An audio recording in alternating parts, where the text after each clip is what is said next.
What is it, Vince? Okay, stream is on. I need my tablet. I'll go grab it. You gonna do what to it? Oh, I thought you said you were gonna grab it. This is like... What? I was rhyming. I was wondering how you grapple something.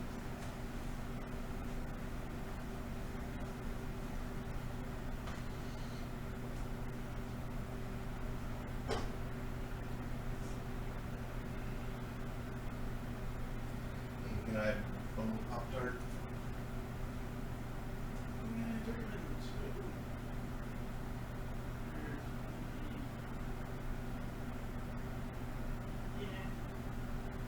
Well, if you recommend something else.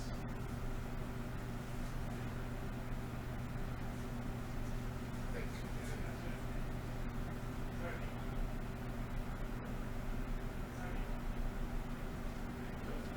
Yes, that's, you know what I meant.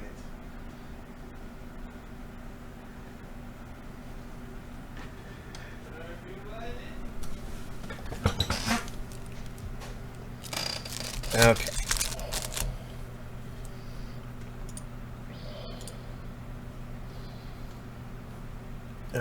And there's APR. Oh yeah, I forgot I was going to...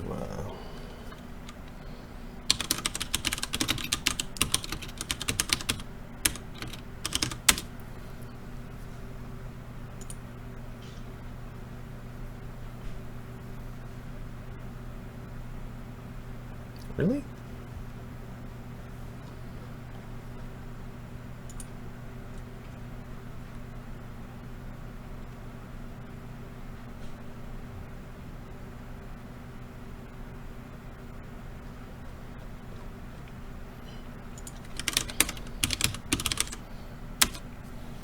Alright, well, hello Internet. It is 2:12, I almost said 20:12 p.m. That's, well, the p.m. would be redundant, I guess. But, right. September 24th, 2020. I'm Mark Amsry, DJ Amstrack, slur my words. I'm holding court. I am distracted. And still waking up.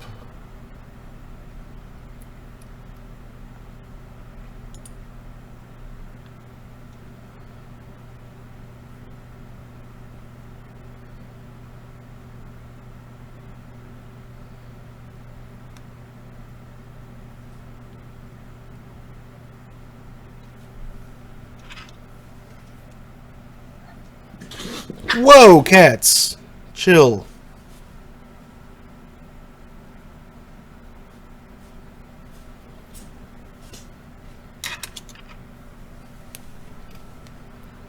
Vince, leave her alone.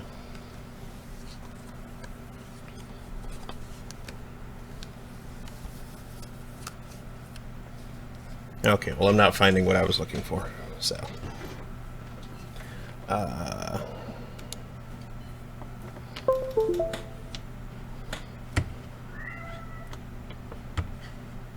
Meow. So anyway, today I'm going to be continuing Shadowrun Dragonfall. And last time we found out just how deep we were in.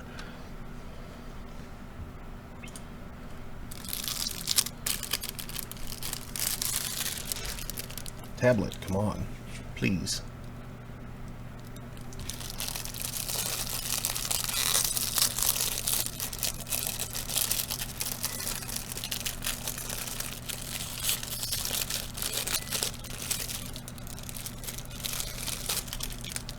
Yeah, this is brightly colored.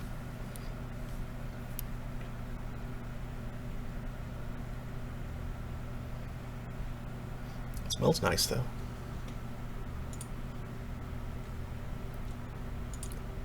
Anyway, let us begin.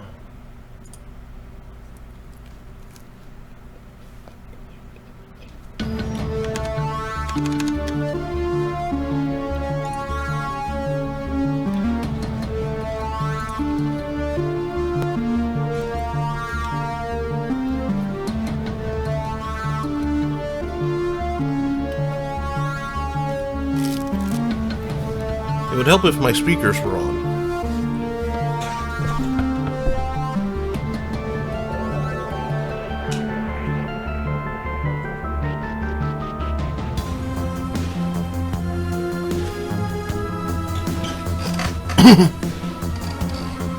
That's a much younger looking Dietrich there.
The rabbit hole.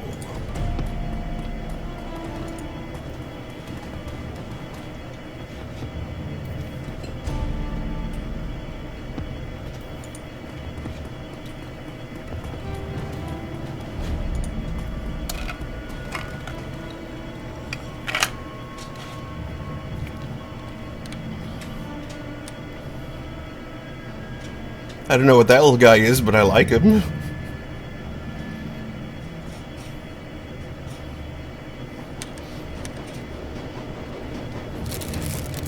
Hey Daniel, take a look at this bit of graffiti here while I go and refill my drink.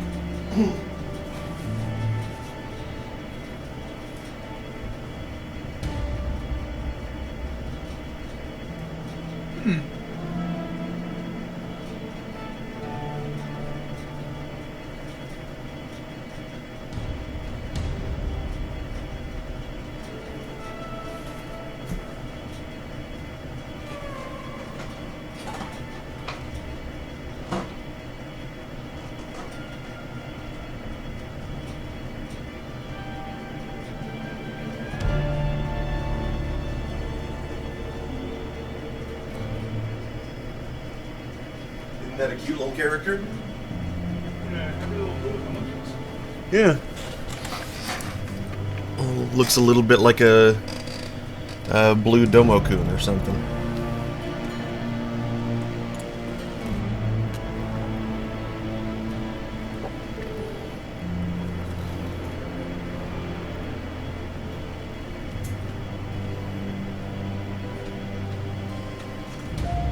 There we go, now my tablet's responding. The only active console in this derelict span of Uban platform is an old arcade machine. The CRT monitor set into the machine's cabinet glows invitingly. Cheerful, pixelated graphics swirl and dance on the screen. Investigate. At the base of the controller panel, you find a cleverly hidden input port. The port is shrouded in black plastic, and it appears to be the approximate shape of a typical cred stick.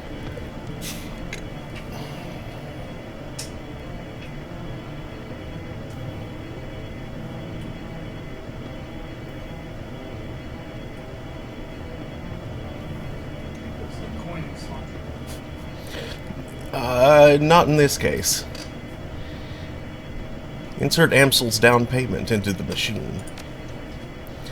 Internal motors grip the cred stick and pull it into the machine. It disappears into the port, and the screen goes black.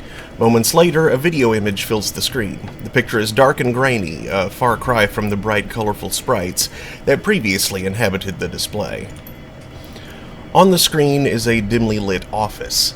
The place looks like it was pulled straight from an old detective movie, from the Venetian blinds on the windows to the great swaths of shadow that paint the walls black. Center stage, sitting behind a large mahogany desk, is the silhouette of an impressive-looking woman in a charcoal gray suit. The tip of a cigarette glows cherry red in the shadows. She leans forward into the light, and you catch your first glimpse of Alice. Her face is all hard planes and sculpted angles, with high cheekbones and almond eyes. Her lips are painted a frigid blue, but the look in her eyes is even colder. A head of lustrous black hair is interspersed with flowing streams of cyan light. Alice exhales a plume of smoke, then tips her cigarette into a nearby ashtray. She fixes her eyes on you, and her lips curl into a humorless smile. "We're on your dime, friend. Tell me what you're looking for." "I need you to find someone for me. Dr. Adrian Vauclair." She raises an eyebrow. "The Dragon Slayer? Interesting. He's been missing for a long time."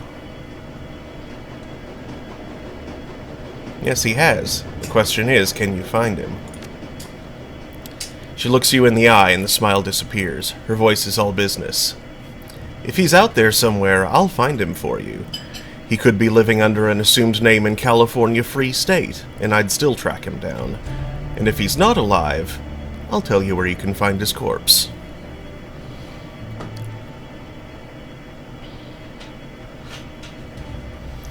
Alright, I'm satisfied. Let's talk about the job.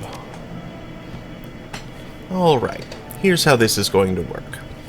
When you give me the go-ahead, I'm going to start gathering information for you. Once I've finished, you're going to bring me a cred stick encoded with an encryption key that I'll provide you. That cred stick will have 50,000 new yen on it. When I get my cred stick, you get your information. This is the deal. Take it or leave it.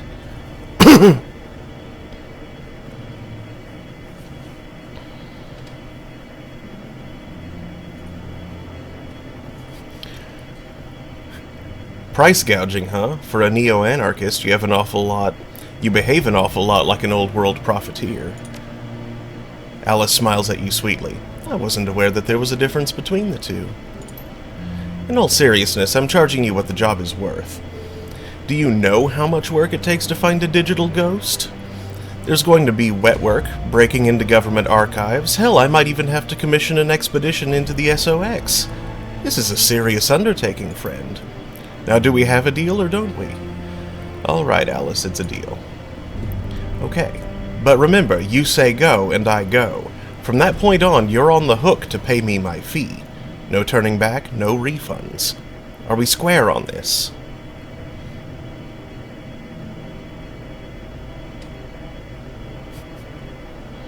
I don't see what choice I have. I need that information. Good. I'll be in touch. The screen goes black. Moments later, the machine reboots. The colorful sprites that you saw when you first approached the arcade cabinet return. There's nothing more to see here. Alice is gone. When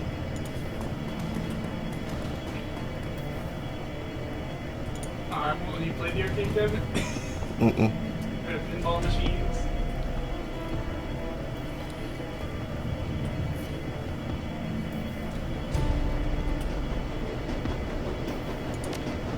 Drugs.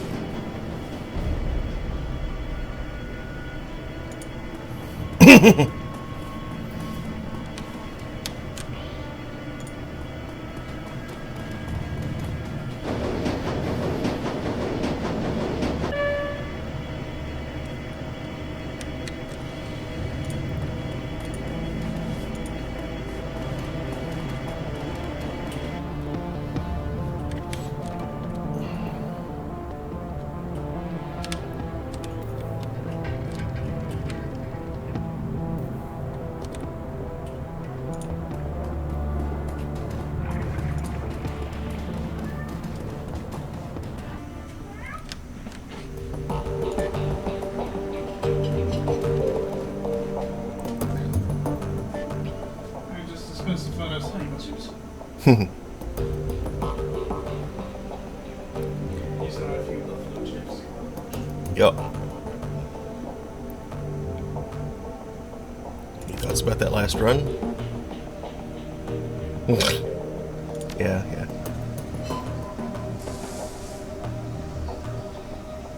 You were a member of a drug gang. Why should I trust you? Why wouldn't you, Chief? I mean, just look at me. I'm a trustworthy guy. Tell me about the gang you ran with. Well, I don't know all that much, Chief. I wasn't a member of gang leadership or anything. I'm not really sure why you care, either.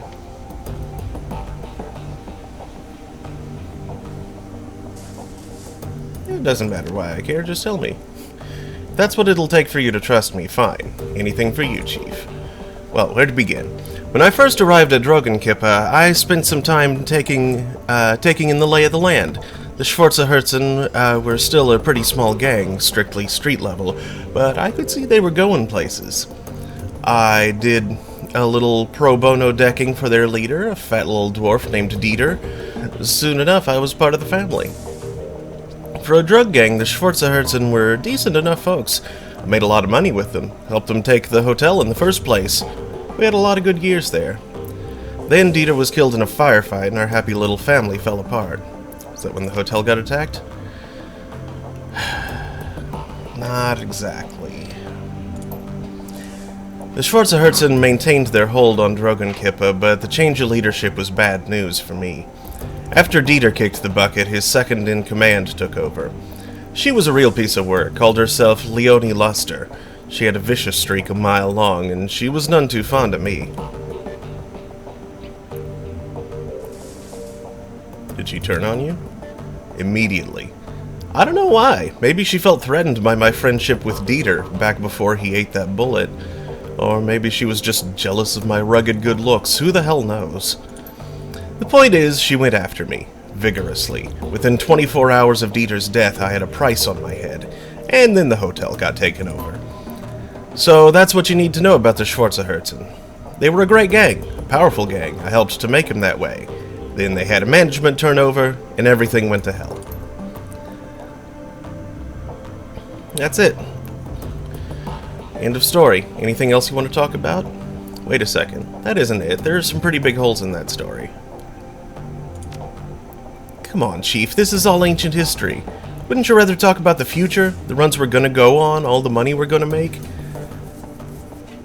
Blitz, tell me what happened between Luster putting the price on your head and the hotel getting attacked.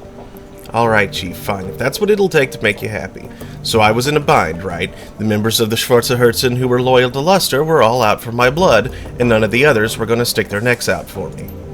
The advantage of being a ganger is protection in numbers. When those numbers turn against you, you've got to get creative if you want to stay alive.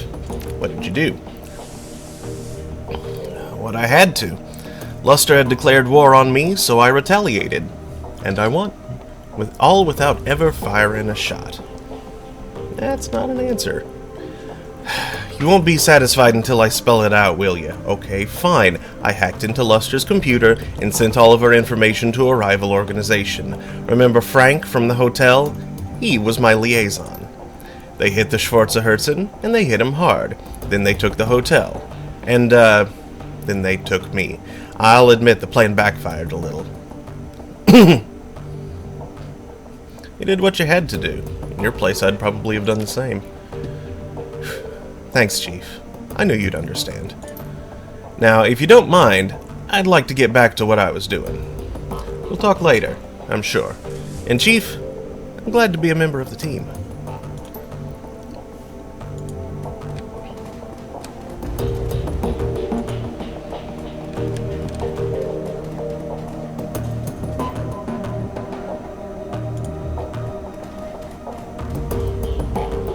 VL, did you make contact with Alice?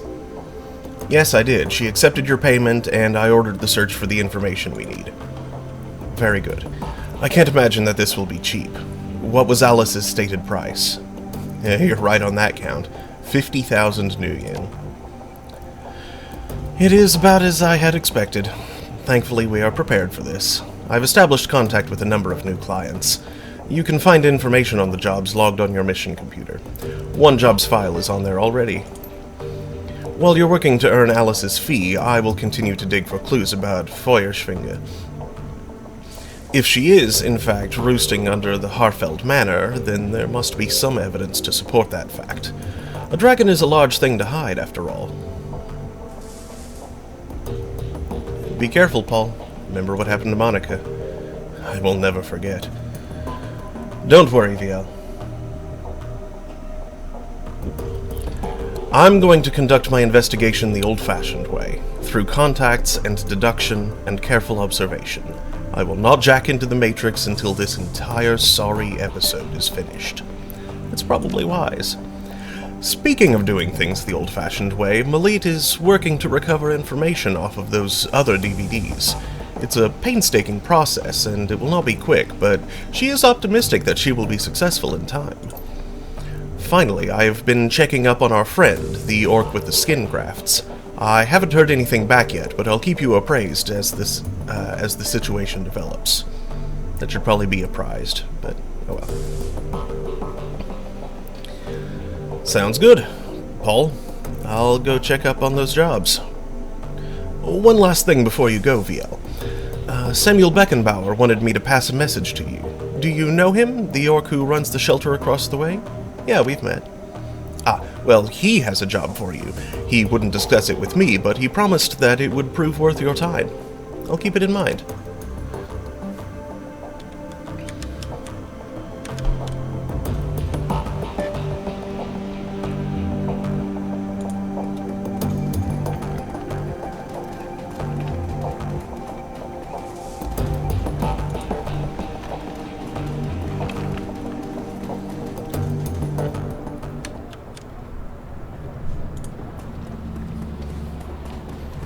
What do you know, Sam? Hello again, mein Freund. What can I do for you? I heard that you wanted to talk about a job.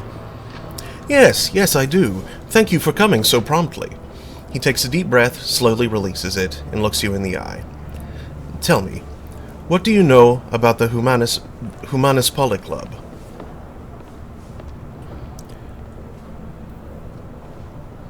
They're an anti-meta-human hate group, apparently.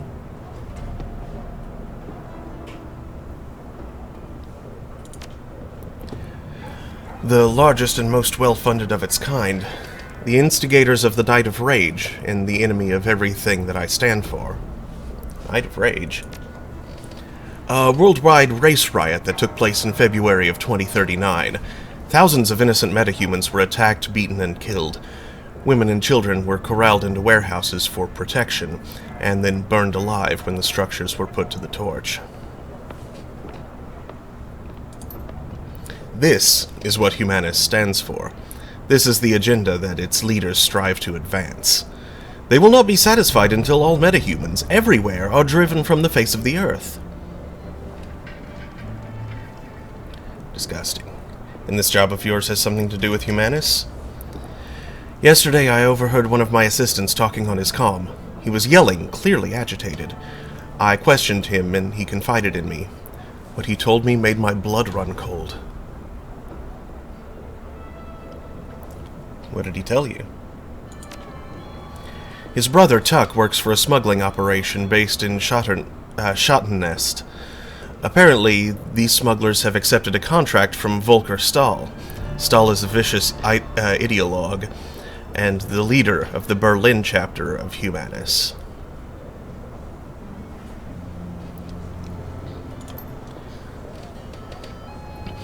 The cargo that the smugglers are delivering includes a large quantity of an extremely hazardous chemical agent. Naturally, this fills me with unease. Whatever Stahl has planned, it can't be good for us. I want you to infiltrate the smuggling operation that is delivering the shipment.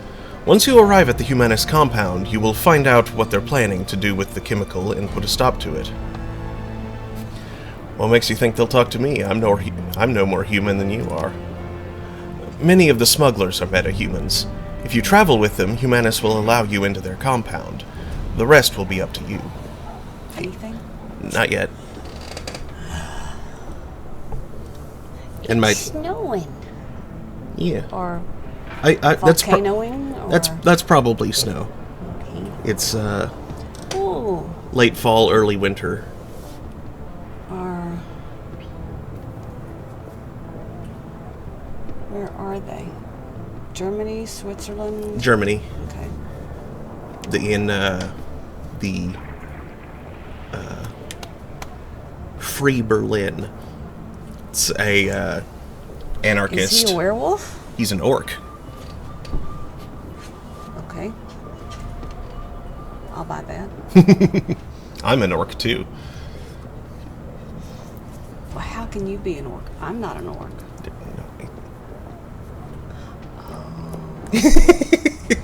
Just only in the game.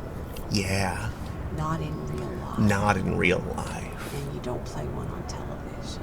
Well, I mean, that's kind of what... Well, yeah, I guess yeah. so, yeah.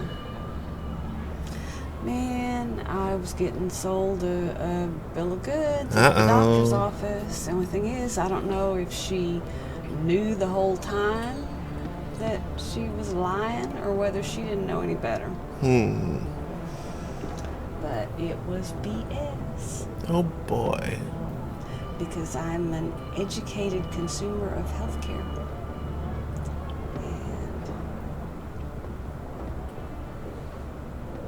And what she told me was not true. Lovely. I take it you don't care to expound upon that on stream? Well, I might could get going and then you'd never be able to shut me up. Yeah, she was talking about the CDC guidelines, but she did not say guidelines. She said that they were, hard and fast rules that the CDC and the DEA, made these,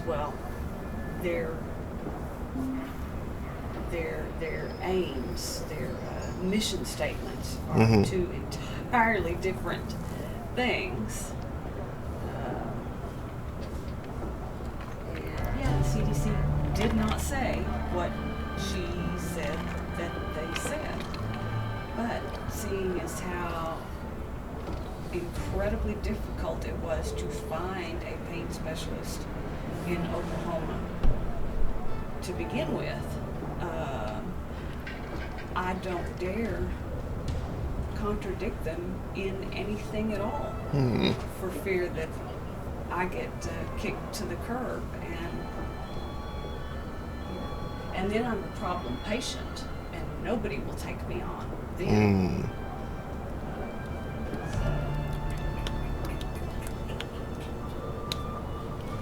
I'm not happy. No. Happy camper right now. No.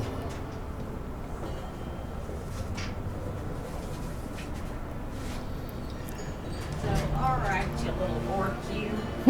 Get back to orcing. Orc. Get back to orc. Oh, hey. Would you make me a cheese wrap? Sure. Thank you. You want to give me your plate? Yeah. Thanks. As long as they can get me in the front door, I can take care of the rest. Or actually, why would Humanus deal with a metahuman run operation? Presumably because they're the best operation available. Stahl is nothing if not a pragmatist. He will work with metahumans when it suits him to do so. When he's finished with them, he'll discard them and move on.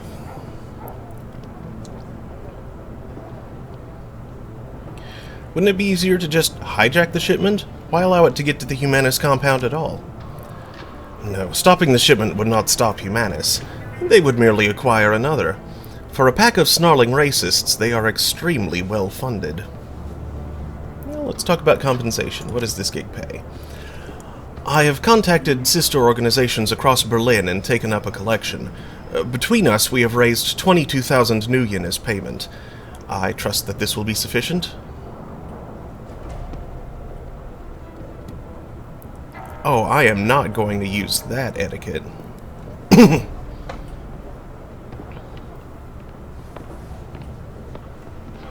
I'll do it. Count me in. Jeez, I didn't expect etiquette socialite to be, like, etiquette raging asshole. Excellent. I am relieved. I will make the arrangements for your meeting with the smugglers. Their leader is an elf who calls himself Maxim. Take the U-Bahn to Schattennest, and you will find him waiting there.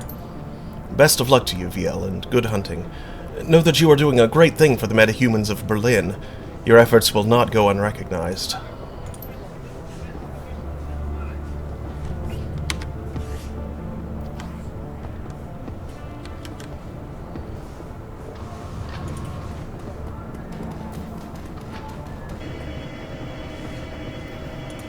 Hey, Dietrich.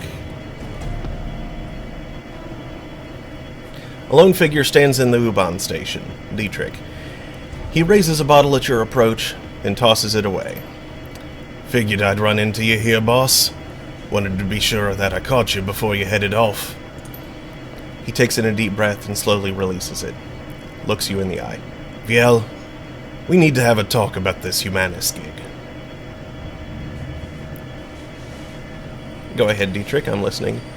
Well, I've got a history with Humanus. I fought him back in 39 during the Night of Rage. Hell of a thing that was. I remember the terror, the senseless violence, the murdered children. I remember this little dwarf boy. He stuffed his body in the gutter, Viel. I can still see his face all bruised and broken. To this day it makes my blood boil. Anyway, long story short, we beat him. Berlin's punks and anarchists all came together and we stomped the living dreck out of those racist pigs. A lot of good people died that night, but we put down some of the bad ones too.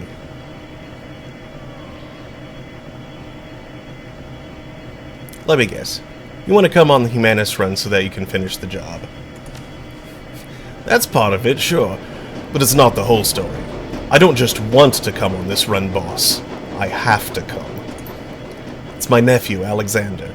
He's signed on with Humanus, driven to it by his worthless sack of a dad, no doubt. I take it that his father, your brother, is a Humanus member too? Nah, that'd take a level of conviction. A quality he thoroughly lacks. My best guess is he's treating Humanus as a boarding school. They feed and house their recruits, and that's money that he'd rather spend on himself. So he dumped his boy off on them, never mind the fact that they're fascist swine. I've got to get Alexander out of there, Viel, before it's too late. Those monsters are experts at warping young minds. It's how their disgusting ideology propagates. So I'm asking you, as a personal favor, to let me come along on the run. I have to get into that compound, Viel. I have to find Alexander. I have to turn him around before those animals make him do something unforgivable.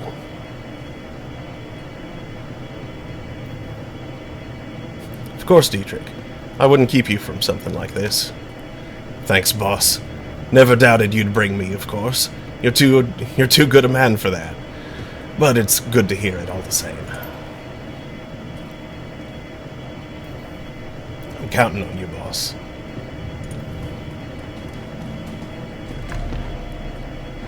Assemble the team.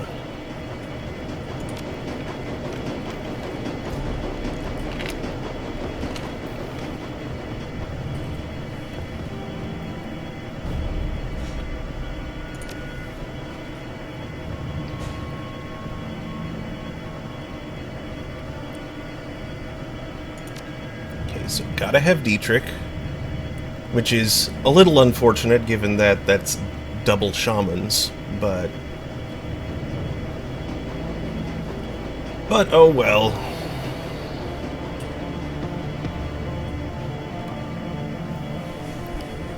Thank you.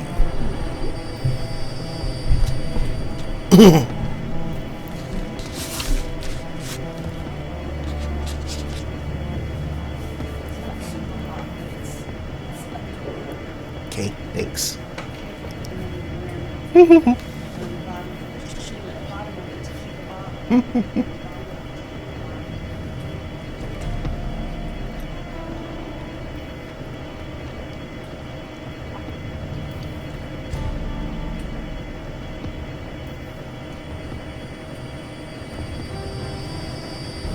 Humanus might have some information that I could liberate, which would be a good reason to have Blitz.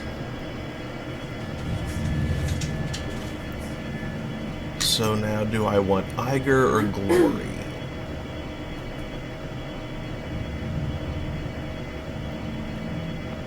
I think I'll bring Glory. I see this as probably being a close quarters situation.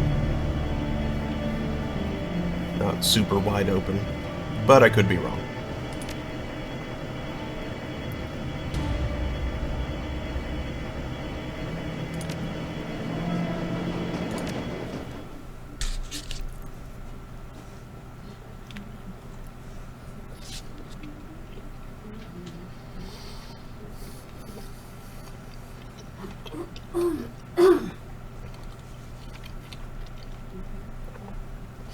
The U-Bahn rattles to a halt at the edge of Kreuzberg. You're only a few blocks away from Schottennest, the Keats that Maxim and his smugglers call home. According to Samuel, they should be expecting you.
I only have 3 karma to spend. Come on. I don't think, yeah, that's not going to be enough to increase my core suite of abilities. My sweet core of abilities. Look, boss, I just wanted to thank you for bringing me along on this one. It means a lot. Don't sweat it. Even Shadowrunners have families. Alexander. He's a good kid, you know. If I'd been there for him, if I hadn't run off to Berlin, left him with his worthless sack of a dad, he'd never have fallen in with those Humanist pigs in the first place. The expression on Dietrich's face softens, and he claps you on the shoulder. Let's go find my nephew, and let's crack all the humanist skulls we can along the way. The efforts have it coming in more ways than I can count.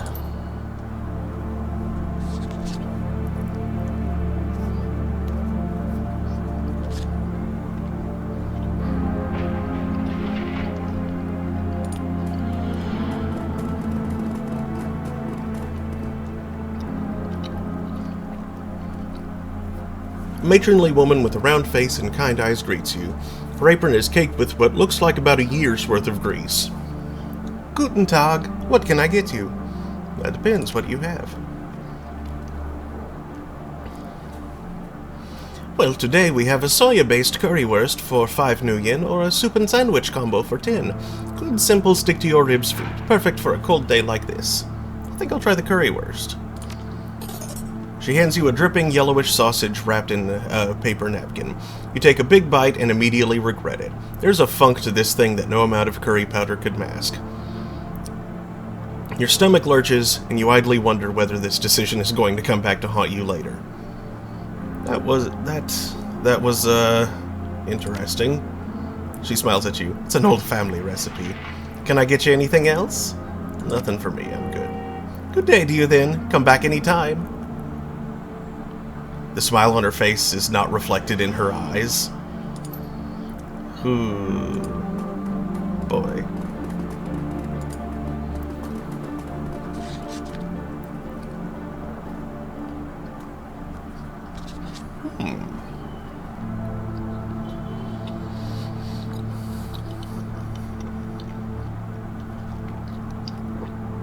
Searching the jet...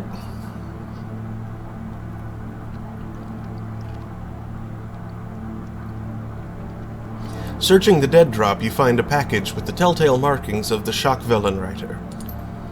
Re Humanis. This is an open request for information on current and past donors to the Humanis Poly Club. Identifying information such as home addresses and photographs is preferred. The presence of this hate group and its supporters will no longer be tolerated within our community. We will expose them to the harsh light of truth. The timely delivery of this information will be well rewarded. Freedom, equality, information, Schockwellenreiter. Okay, so bringing Blitz along was a good idea.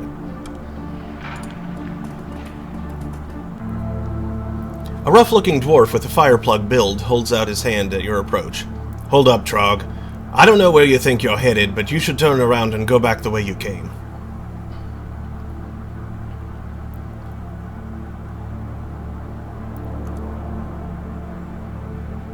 I've got business on the other side of your barricade. One way or another, that's where I'm going. He stares at you, an appraising look in his eye.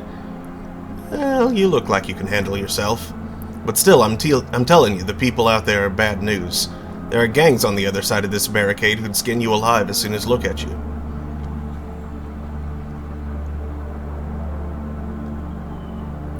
Well then, I'll just have to skin them first. Alright, be my guest. Go play with the torture gangs. Something tells me you'd be a better fit out there anyway. Let him by, Sergey.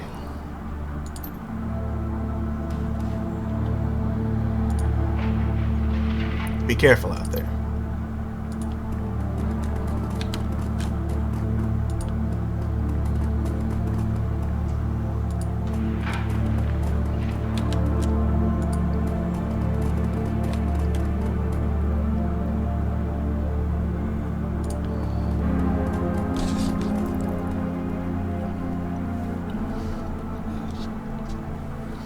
The figure at the center of the group shoots you an insolent glance. His fine elvish features match Samuel's description. This must be Maxim, your smuggler liaison. Well, well, if it isn't the muscle that Tuck promised us. Look who it is, everybody. The new hires have elected to grace us with their presence. Nice of you to join us. He glances at the PDA on his wrist, then looks back up at you.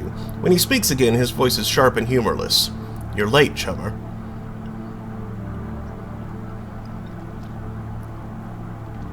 I'm here. That's all that matters. Well, you come highly recommended, so I suppose I'll overlook it.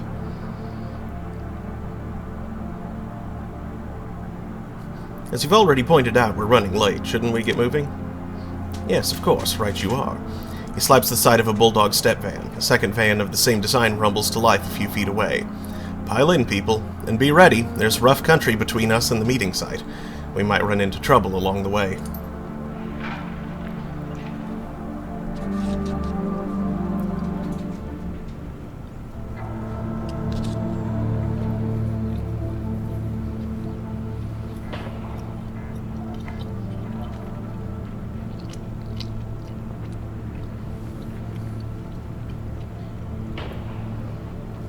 "20 minutes into your trip, the van comes to a screeching halt. Maxim presses his face to the passenger window. From the mix of anger and dread on his face, you can tell he doesn't like what he sees. Damn it. I knew this was going to happen. I effing knew it. He cranes his neck around to look you in the eye. Everybody pile out of the van, and get ready, VL. We're going to need some muscle in a second. As you take your position outside the van, you hear a shrill voice bark out an order. A pair of portable gun turrets begins to self-calibrate in response. Sweeping your gaze over the gangers assembled before you, you identify the owner of the voice, a leathery woman with wild hair and a mirthless smile.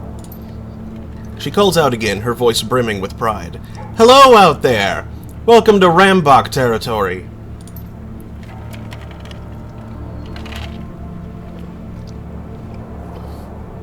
Maxim licks his lips, his eyes scanning over the gangers' hastily assembled roadblock. This Keats belongs to Surf Turf Slag. This Keats belongs to Surf Turf Slag. This Keats belongs to Surf Turf Slag, has for months. You'd better clear out of our way before they show up and force you out. Surf Turf? Those tunnel rats? They're ancient history. Go ahead and call them if you don't believe me. Scream as loud as you want, they won't hear you. We buried them last week.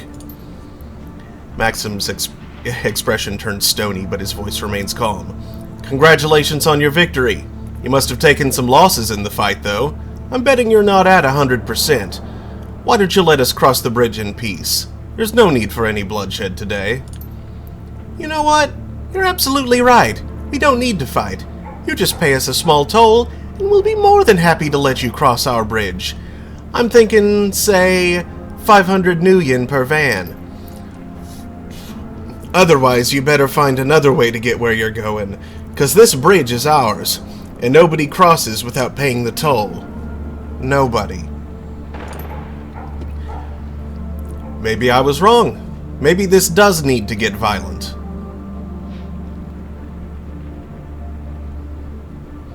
Get ready to ventilate these assholes, VL. We've got a schedule to keep.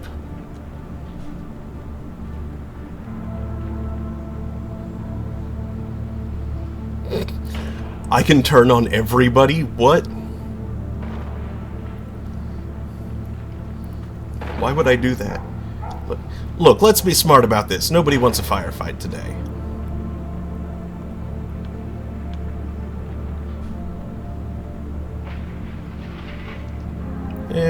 Actually...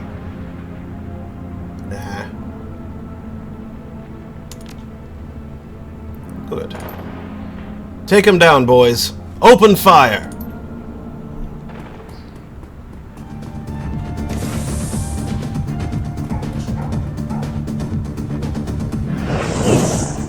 Jeez.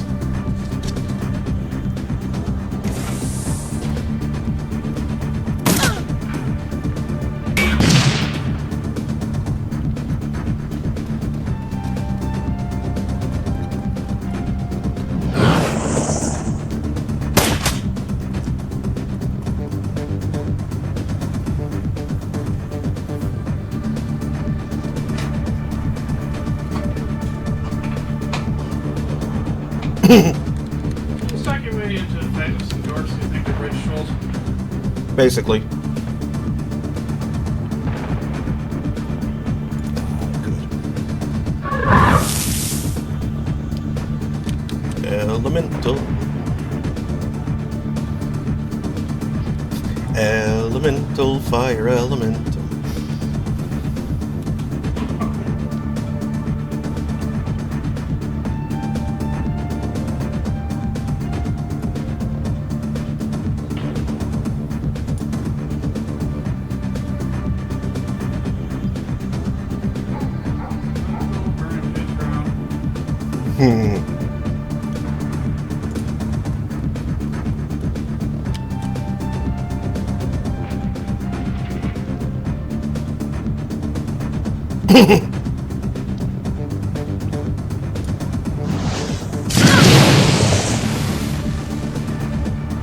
Nice.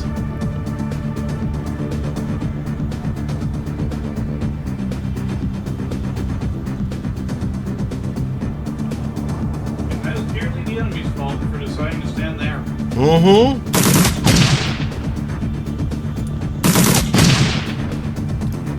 And both of their turrets are toast.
Mm-hmm.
I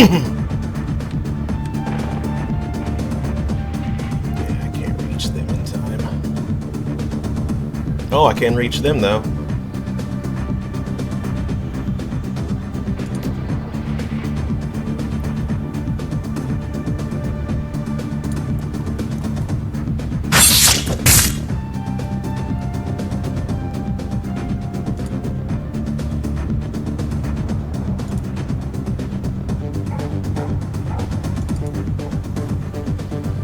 Yeah, those odds aren't great, but I'll take it anyway.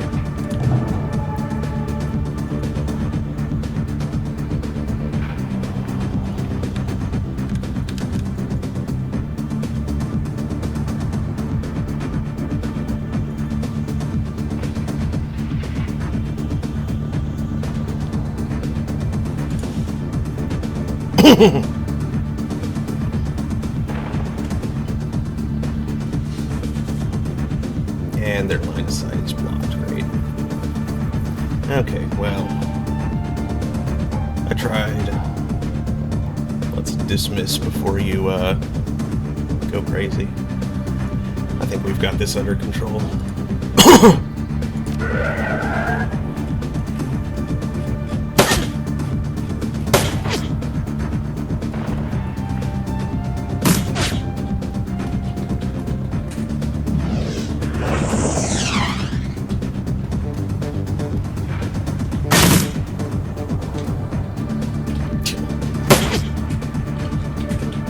Shot me, asshole. Or rather, you shot Glory, but yeah.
Achievement unlocked. I feel great.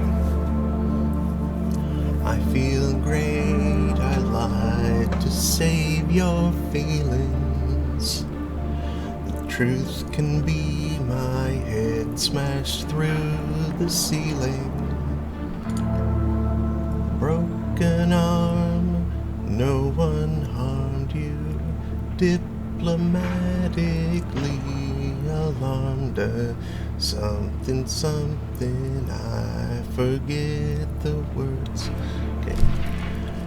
Maxim wipes his face with a handkerchief. The cloth comes away wet with blood-streaked sweat. Well, that was unpleasant. All part of the job, though, eh? You said it. I've got to admit, VL, this attack made me nervous. We're running late, we're low on ammo, and there's no time to call for reinforcements. Whichever way you slice it, we won't be going into this meet at our best. When we roll up on the meeting site, be ready. We may need the element of surprise if negotiations go south.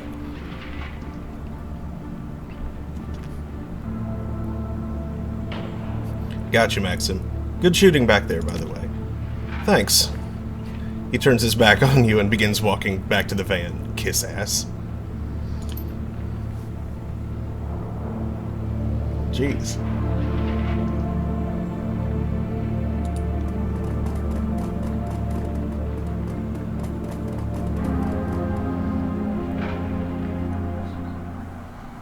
Man, you threw your employer a compliment.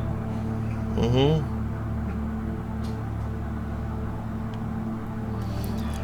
The The courtyard of the Humanist compound is strangely quiet. The only activity that you notice is the clatter of the mechanized gates as they rumble shut behind the vans. The bulldogs roll to a stop. You step out alongside Maxim and the rest of the smugglers. There are crates here, a lot of crates, all scattered in various stages of disorganization. It looks as though your delivery is just one of many that this branch of Humanus has received. The smugglers unload the cargo from their vans with practiced efficiency. The whole operation feels polished and professional, but you can tell that Maxim is nervous. You can see it in his eyes. His friend is having a very bad time to crate. The smugglers finish unloading the last of the crates, then take up positions around the van. Minutes pass. Nobody comes to meet you. No welcoming party. This isn't a good sign.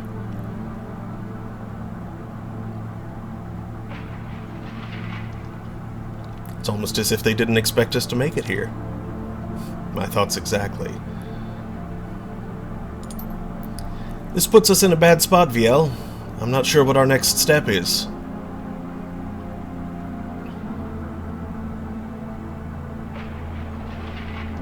My next step is to kick their door down and get some answers. You've got to be kidding me. That's a Humanist compound, pal. You go in there and you aren't gonna come back out.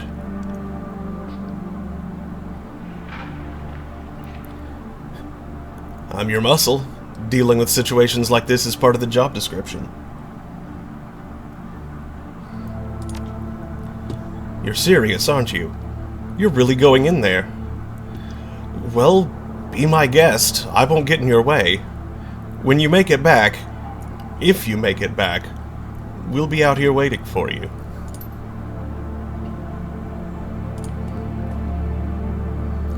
There's a warning label plastered onto the side of this container. Judging by the amount of small print on the label, whatever's being stored in here is extremely bad news. Warning! Highly dangerous chemical agent. Do not take internally. Avoid contact with skin, eyes, mouth, and clothing. Increases aggression and reduces impulse control when inhaled. Avoid breathing fumes or vapor. Important, do not proceed unless material safety data sheet has been read and understood.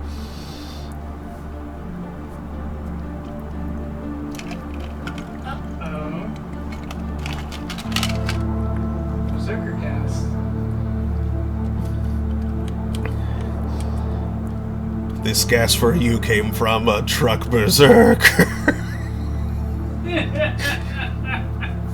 Or came on a truck? Came in a van? Close enough.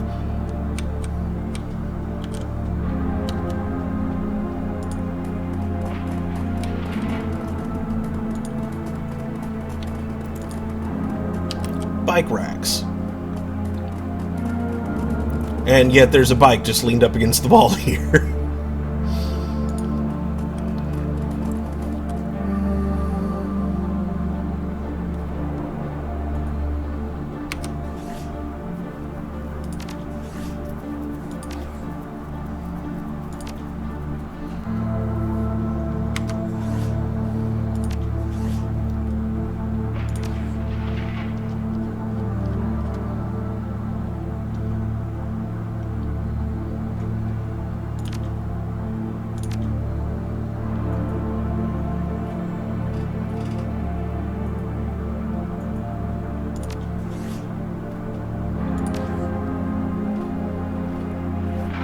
Oh yeah, I was going to save too.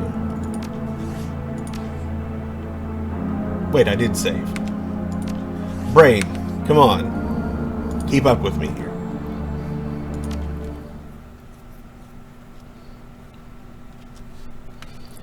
The Humanist compound smells like a locker room and doesn't look much better.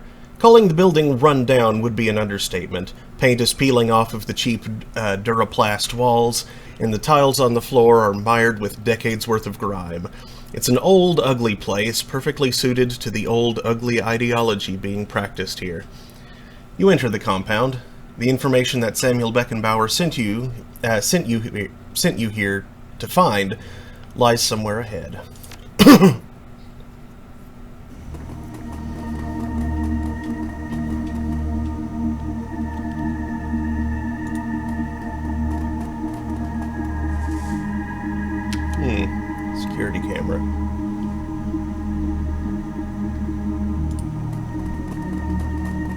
Armory door.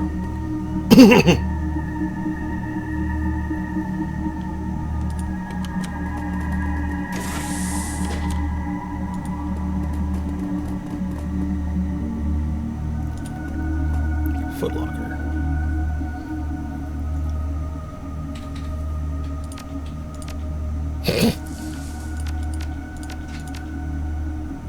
Dang.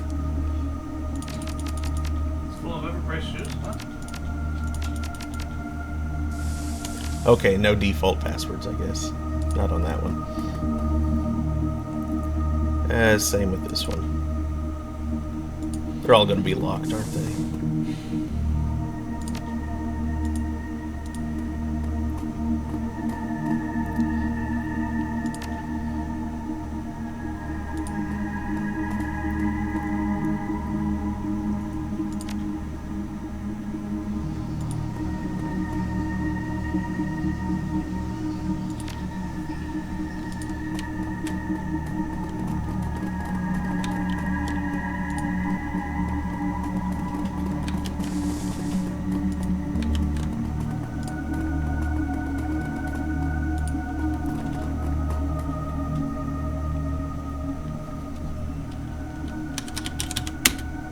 Of course not.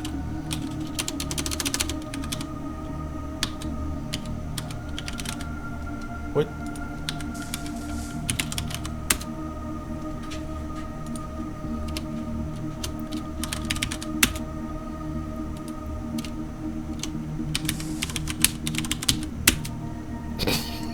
Okay. Enough blind guessing.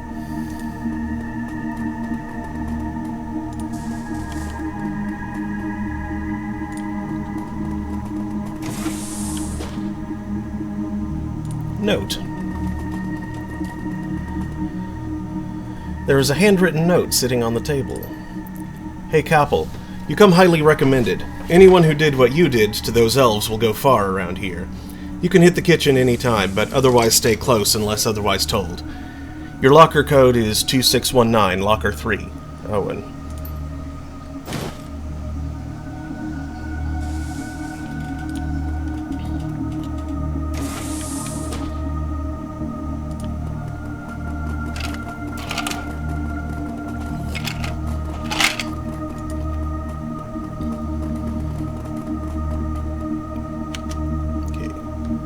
Just in case it's a booby trap or something.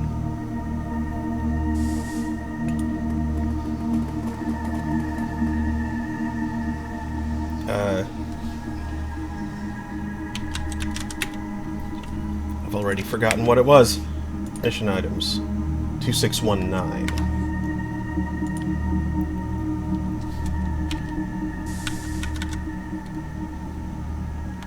There's a note inside. Recruit Capel. Your enthusiasm at the rally was more than commendable. Those Trog bastards really got what was coming to them. Volker wants to see you right away. His personal code is Pride. Share this with no one.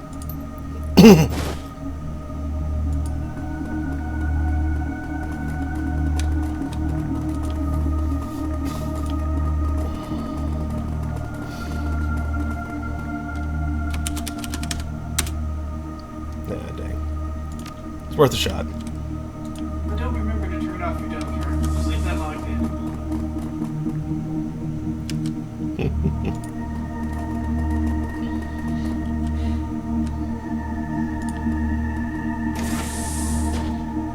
Turret. In fact, leave this confidential as communication just sitting on screen for anyone that walks by to just see. On screen? It was a handwritten note. Oh, okay.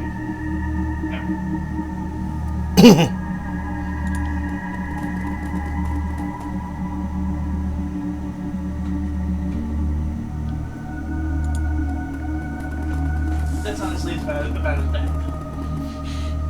Turret is powered down. I don't have drone control. Pantapuck would have been stellar right there. Hey, here's some computers.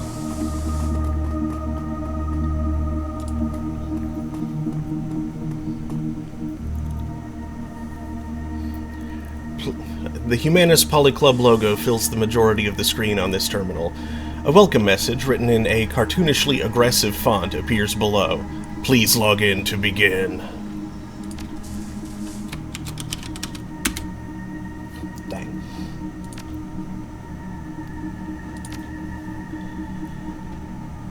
Operations account information downloaded. You gain access to a list of Humanist safe houses, worth some new yen in the right hands.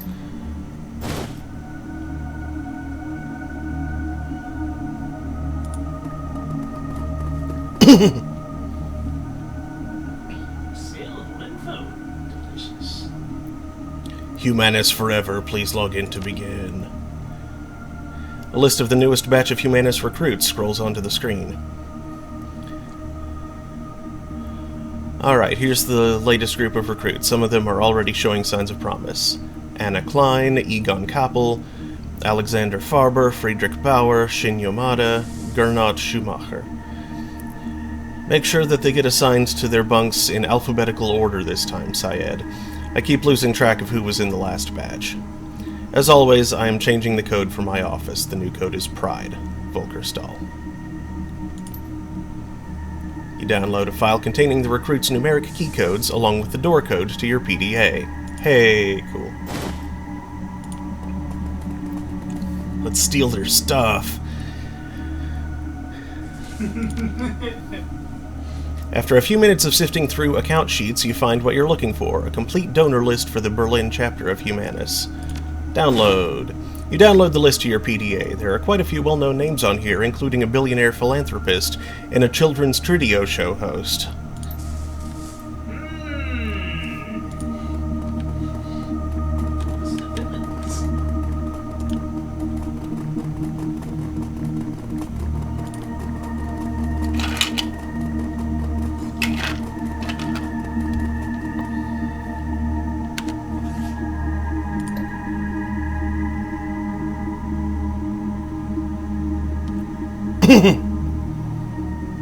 Okay.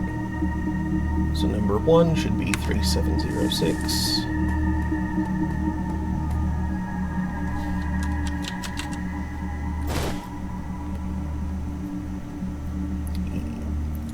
Sends to my stash.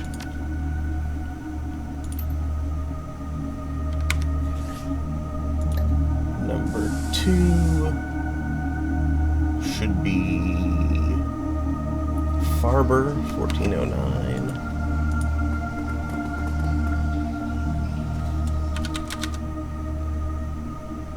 A note. Alexander, you have seemed less than enthusiastic in our education sessions. Please understand that we are not a shelter, we are a factory that refines the dross of society, people like you, into strong, pure warriors for humanity. In the future, see to it that you are on time and well rested. If you drop the ball again, we're going to have a little talk about your future in this organization. Volker Stahl. Dietrich snatches the note out of your hands. I knew it! I knew that Alex wouldn't buy into their bullshit. He reads the note over again, his lips moving with the syllables. Come on, boss. He's still here somewhere. There's still time.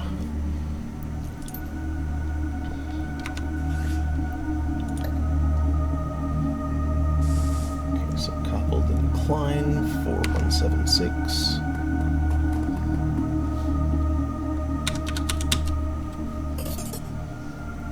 Stronin, you find a breadstick. You find a breadstick. Wait, what was it again? What was the next one? Schumacher, 1106. For extra mozzarella sticks. Ska music begins playing.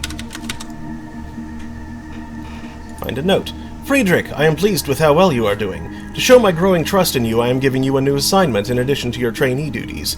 Beginning tomorrow, I would like you to tidy the armory. The access code is Purity. See that you don't forget it. Tomorrow evening, I will expect to see a full inventory of the weapons in our arsenal by nightfall. With it, you will deliver me a requisition order for the weapon of your choosing. Your pick, my boy. I leave it up to you. Congratulations, Friedrich. This honor is well deserved.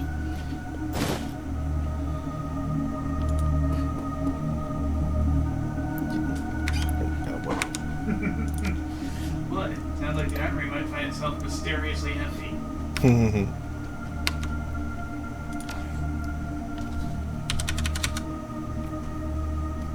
Empty. Oh well.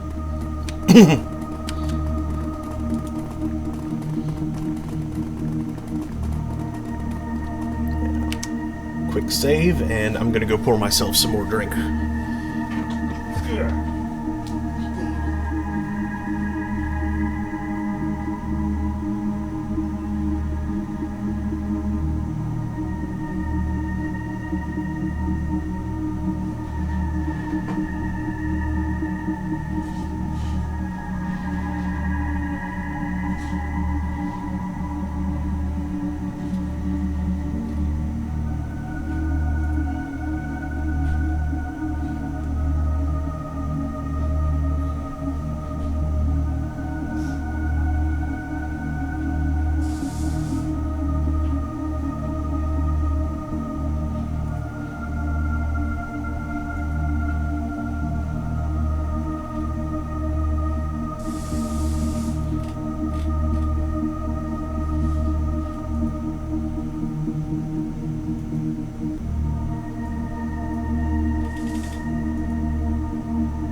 Not that I've noticed. Nope, no texts.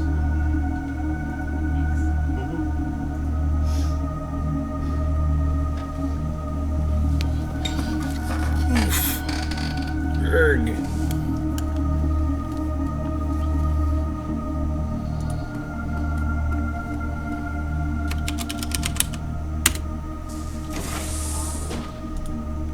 Tulsa? The door's slow. Tulsa? I'm not setting foot in Tulsa. Tulsa Doom. Probably the only town out well we're interested in, you know. The door slides open with a hiss. Probably the city's pretty bad because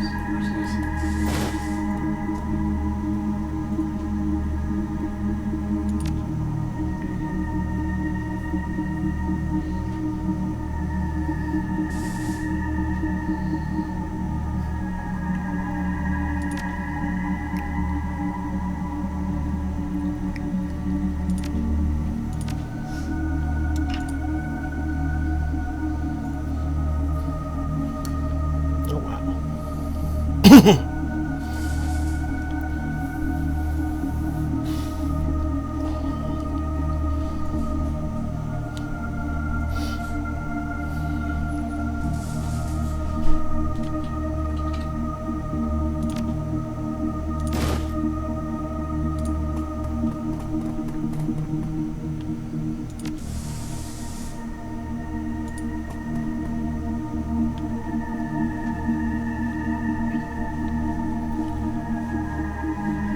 Send it to mustache.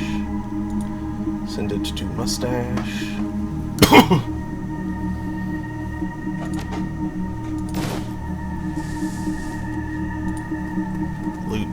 Looting the racists. Flashbang.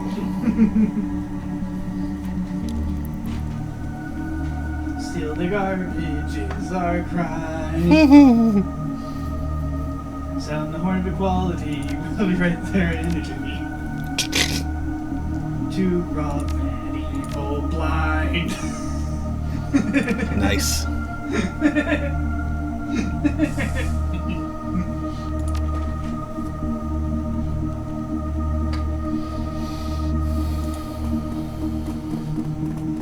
Not sure when it doesn't happen more. It'd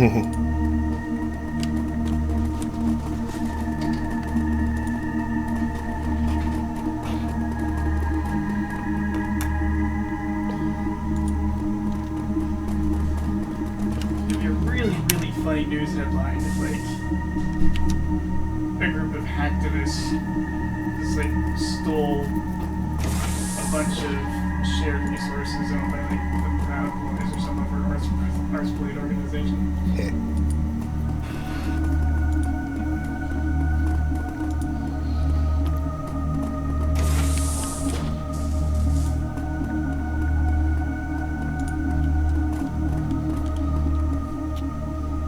Enter door code. Threaten the lives and well-being of thousands of innocents.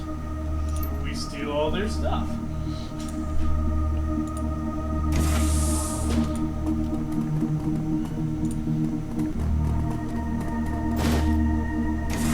Operation False Flag Planning Report. A stocky man in a military surplus jacket enters the room. He is flanked on either side by a pair of young women. Their faces are masked by white kerchiefs, and each of them carries an unholstered pistol. An unholstered pistol. That came out a little weird. Lower your weapons, girls. We have a guest. The soldiers exchange glances, then lower their sidearms. They look at you, their stares full of hatred and bile. There, that's better. His lips curl into a mirthless smile. I have shown you hospitality, Orc. Now it's time for you to return the favor. So tell me, why are you here?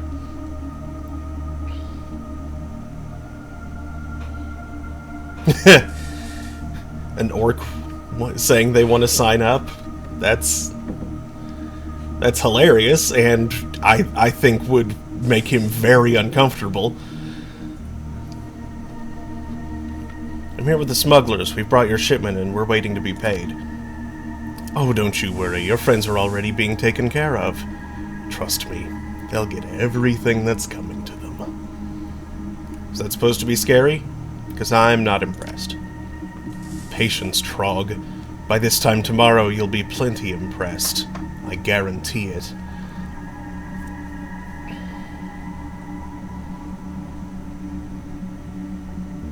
There's been a lot of cargo moving through here. Planning something big, Volker? It's going to be glorious, Orc. That gas you hauled in for us, it's going to prove every word that we've been saying. The Trogs, the Haffers, the goddamned Dandelion Eaters. One whiff of this stuff, and they're going to tear each other apart. And then they'll spill into the good human neighborhoods where we'll be waiting to stop them. You just watch and wait, mongrel. It'll be a bloodbath. You're going to drive a bunch of metahumans crazy in order to prove that metahumans are crazy? You're pathetic, Stahl.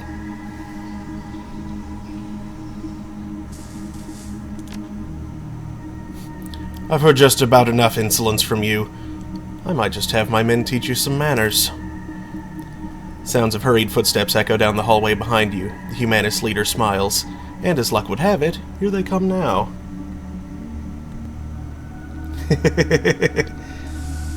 Yes, Michael won.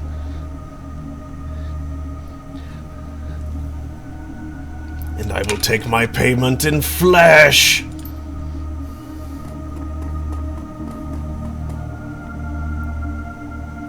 Dietrich's eyes go wide. He takes a step toward the nearest Humanist gunman. Alexander! Uncle Dietrich? Shoot him, Alexander. This man is an intruder and a traitor come here to do us harm. If you're gonna put a shell in someone, put it in Stahl. He's a monster, Alex. I know that you can see that. The Humanist gunman flanking Stahl exchange uncertain glances. One begins to raise her pistol, but hurriedly lowers it when the Humanist leader steps forward. Stahl fixes Alexander with a stern gaze. You swore an oath to us, Alexander. You will be a man and keep it. Don't let him pressure you, boy. I'm not a boy, and he's right. I did swear an oath. I owe Humanus. They took me in when nobody else would. Taught me to be strong. Oh, I picked the wrong choice. Very much, yes. No, Alex. What these pigs are teaching you, it ain't strength. Come with me and I'll take you under my wing, show you what real strength is. This traitor associates with mongrel filth. If you listen to him, you will be betraying your people. I don't know. I don't know what to do.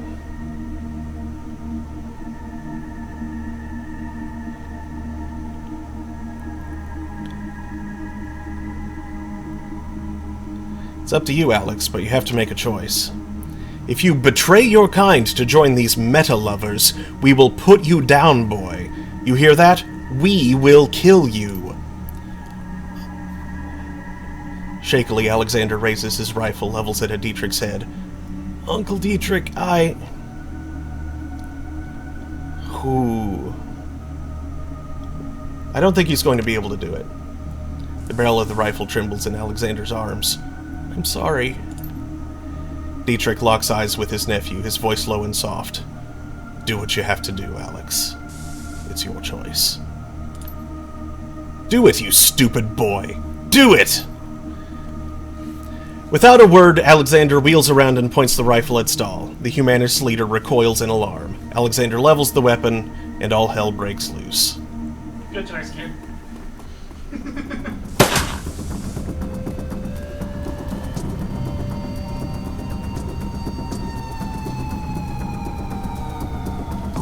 Aw, you didn't get a surprise round on the baddies?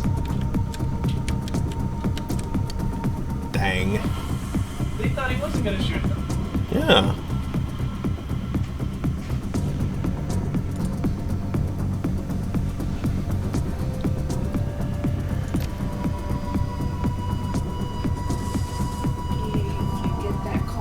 Mm-hmm. Are you gonna do your interview on stream? No, I'll take a break from... Will you? Yeah. Okay. So I'll just pop over here on the couch. I'll probably, like, go to my room or something.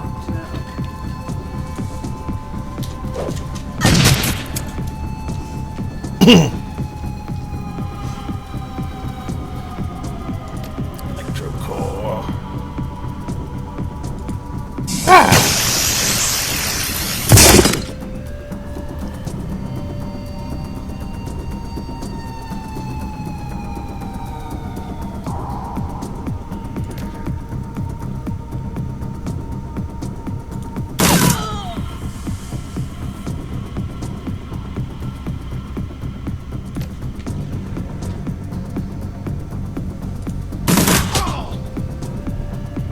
And Volker Stahl is dead. Heh, Stall out. Achievement unlocked.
Oh wait, this is Dietrich now.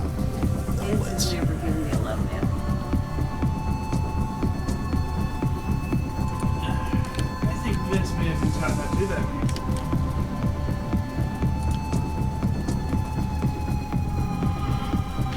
Maybe meanwhile, we're up on the streets. I was never taught anything. Never I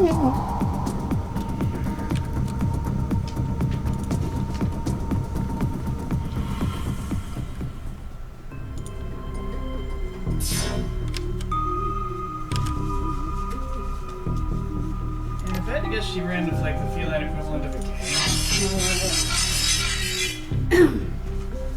I'm pretty sure you're right. It's like gangs of alley cats.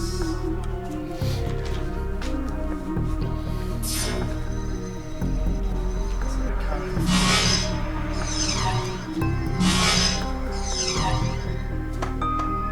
I thought it was insane to be in the Matrix right now. This is a... like... I don't think this is connected to the broader internet, as it were. This is just a local machine. A local network. Everybody wearing a mask?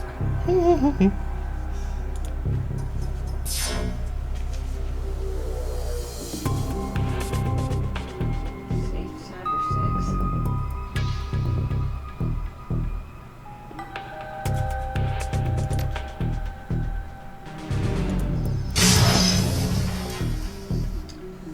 $1.99 a pound for Brussels sprouts.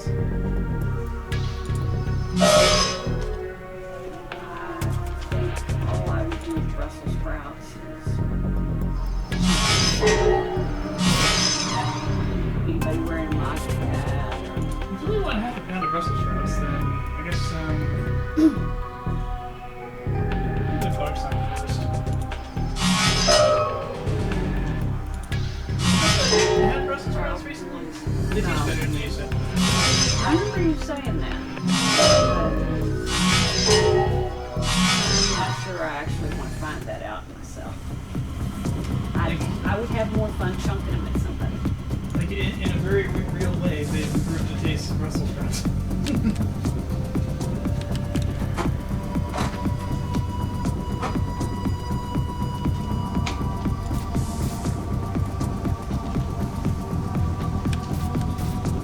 It's not just in your head. They really didn't use the taste words very In good. your mouth.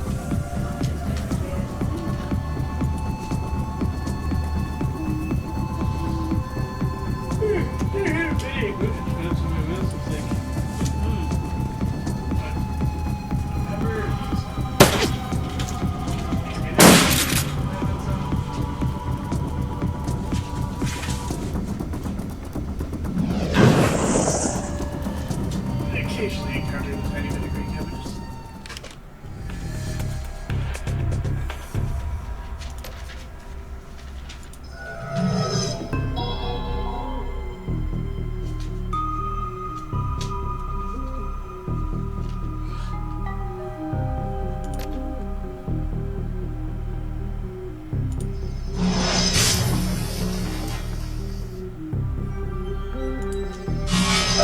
Get this seldom seen $2 note in circulated condition.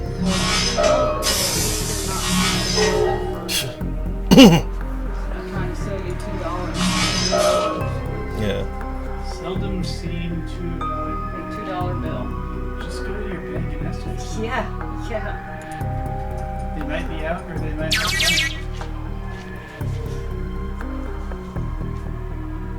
And nobody's accepting cash these days anyway. So. Not entirely true. The It's place true that 58. yeah, there goes. I think they're taking checks too, but they didn't take card. I'm not sure why. Well, because you got to pay a fee. They have to pay a fee in order to take cards. So, but a lot of people, that's the only way they purchase is on cards, and so.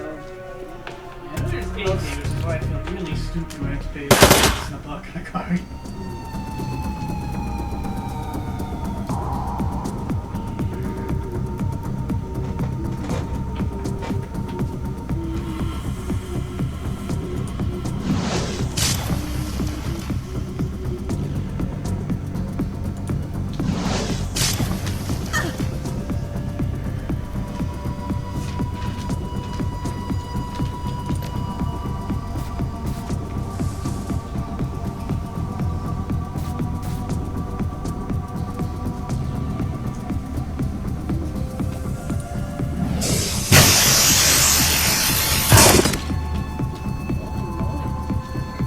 I just made a very effective attack.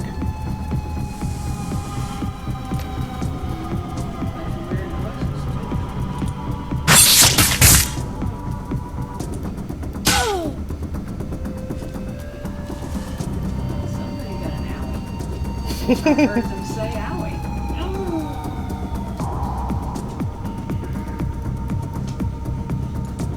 Yeah, did somebody get attacked by something in real space when you were dead? Well, yeah, there's stuff going on in both places right now.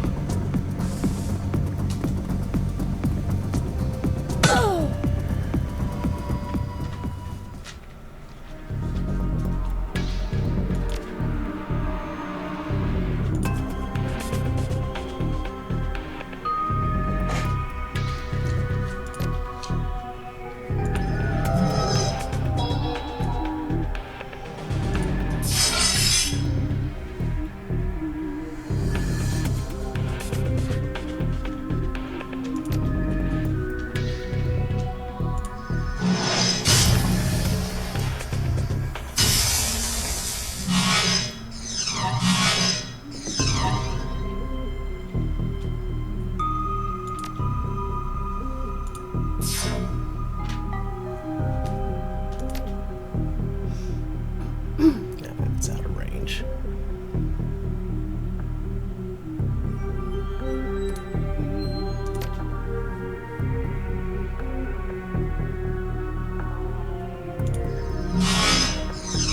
Looky there. Dawn. Dishwashing liquid. You can now buy it in a spray. Dish soap in a spray bottle for the last couple of years. Dawn spied on our sink and stole my.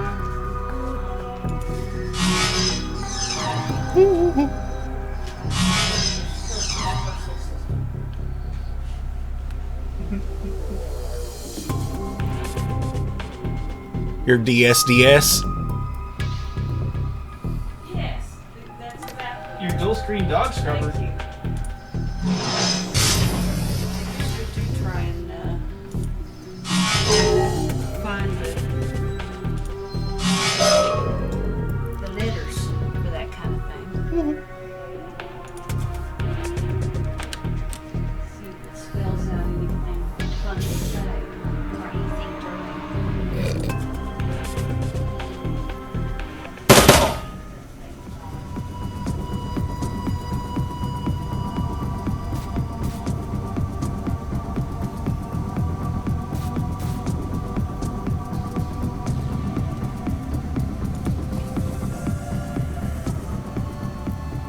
The file cabinet is crammed full of humanist propaganda. Human, you work hard, you play fair, and still you can't get ahead. But have you ever wondered why? The answer is simple. The elf is using the orc and the troll as muscle against you. Think about it. When you turn on your Tridio after a hard day's work, who do you see? The pampered elf basking in the lap of luxury, squandering the money that you could be using to feed your children. When you walk through a dark alley on your way home from the market, what do you fear? The mongrel orc and the savage troll lying in wait to rob you of your hard-earned gains. The elf, the orc, the troll, all are parasites leeching away at your prosperity and happiness. It's time to wake up and do something about it. So what are you going to do, human? Support the Humanist Poly Club. Together we will show pride in what we are and defend ourselves from the jackals at our door. Humanist forever. Oh dear. Yeah, these are the guys I'm fighting right now. Yeah.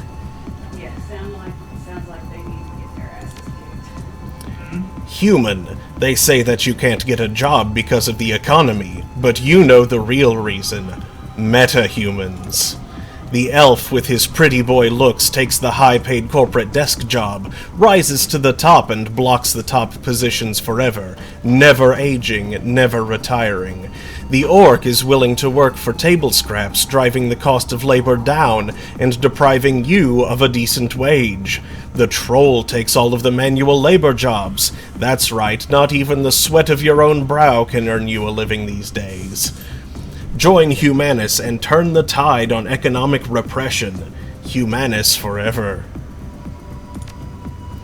Human, ever wonder why dwarf shops are all family run?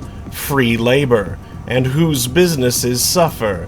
You guessed it, we, the humans, wind up paying in reduced sales and lost wages.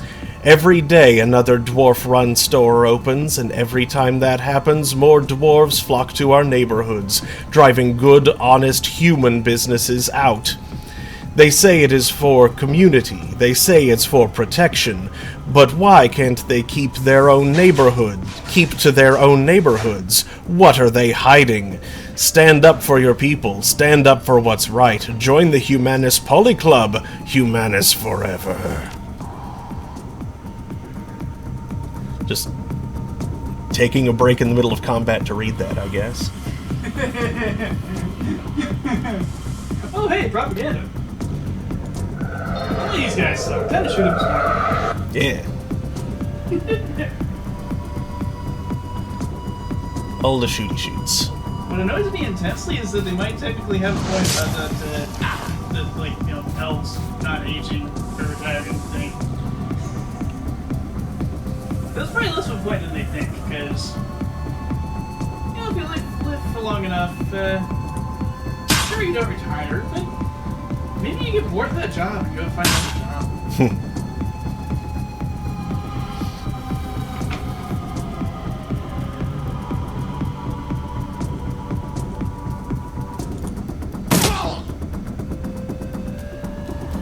Maybe you grew enough dough that you take a sabbatical from work altogether for a while. Develop some new skills and train your hand in. I read a novel as a free action.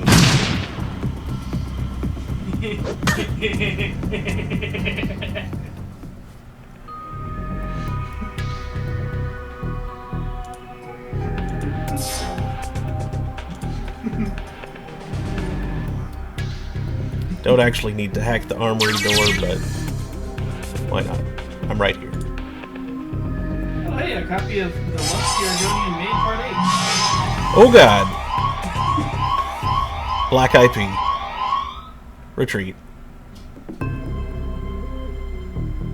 Is it crime bread? Damn it! What? That's not what that means.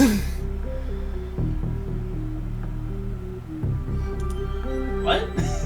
Black IP. Oh, yeah. I was just saying that because it kind of sounds like Black Eyed Peas. Yeah, yes. Also, why's it gotta be the black internet protocol? Top off the...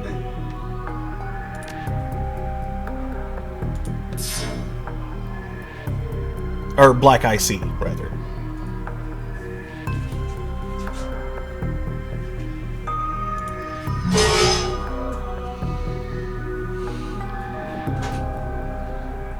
Yeah, that could be dangerous at night. Don't drive over it. Let's have traction control on.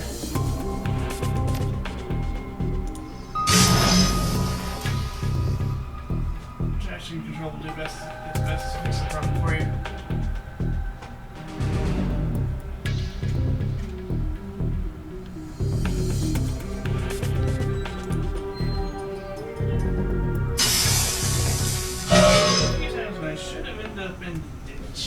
Danger! Local matrix is full of beans. Recommend immediate retreat.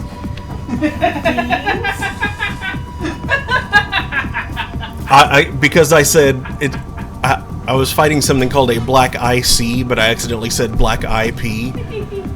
Because, you know, IP, Internet Protocol, so that's where my brain... And Daniel picked up on Black Eyed Pea. And that's not cornbread. Oh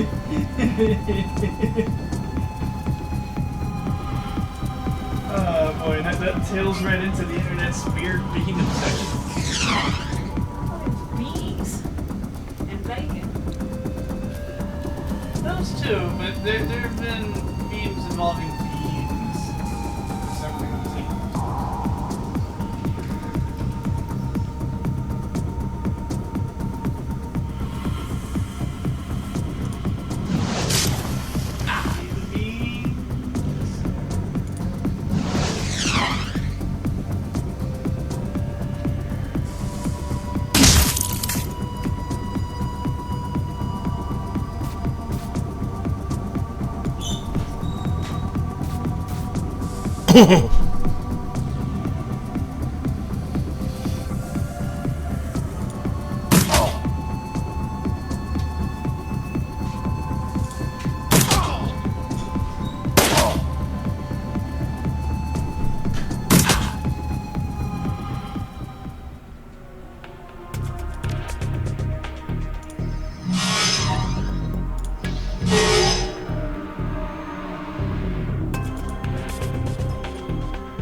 Gotcha.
there's some beans. Sargon's wise abandoned reason for beans.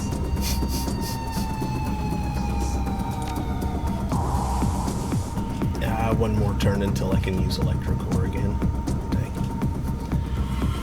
Electrocore again. Haste Glory. Also Haste Glory.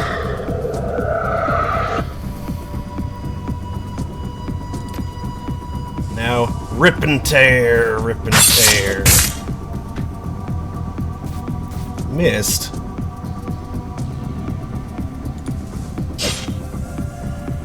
Stop missing.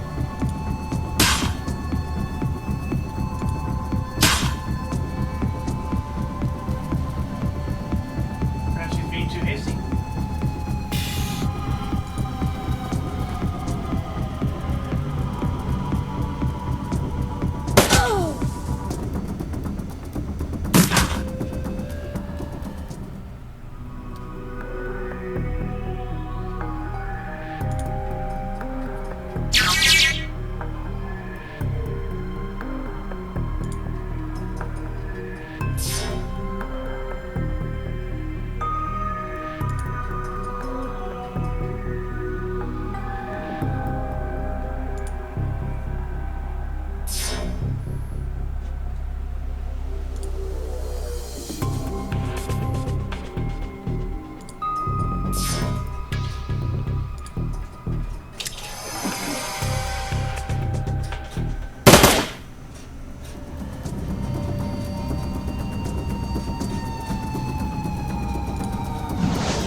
Think so? But he could have.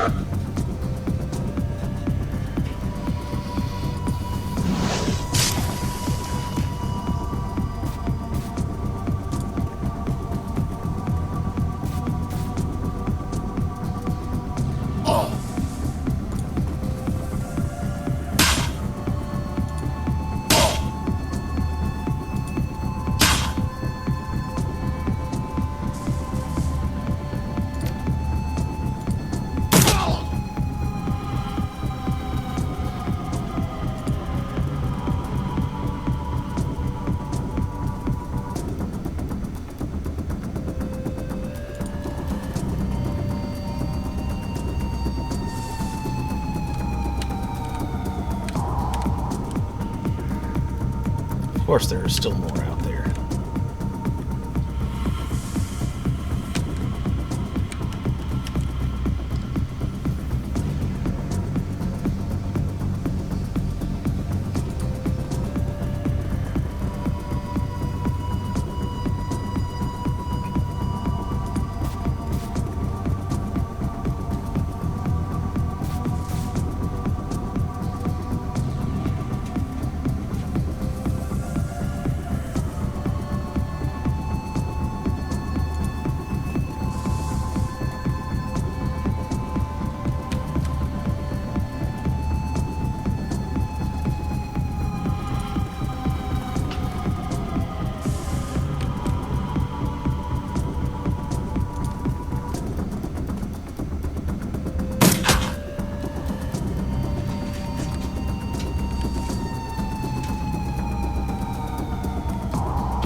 Nice. Nice again. Low chances to hit both times, but they both hit.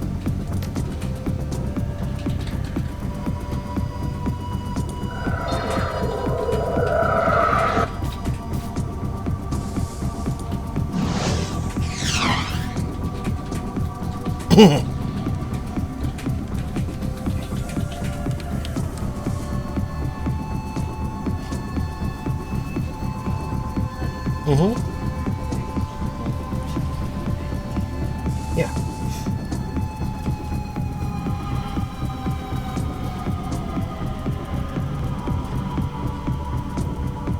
Nope. Okay. If she emailed again and you didn't see it until after hours.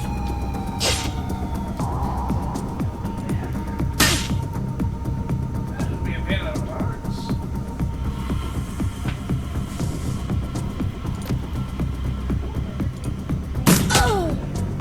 Yeah.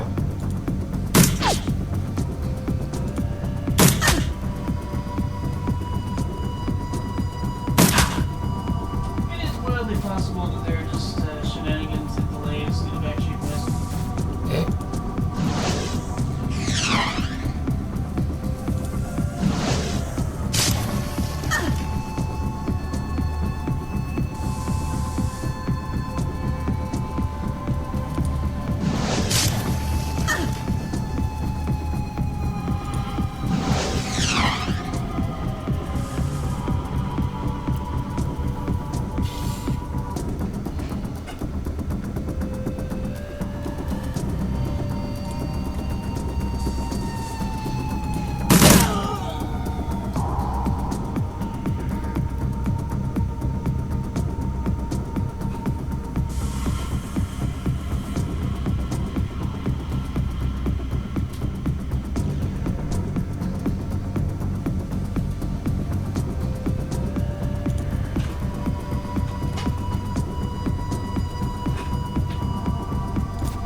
Okay, why is my tablet running down its battery when it's plugged in? It charged fine from this thing before.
Tough fight, but we got him.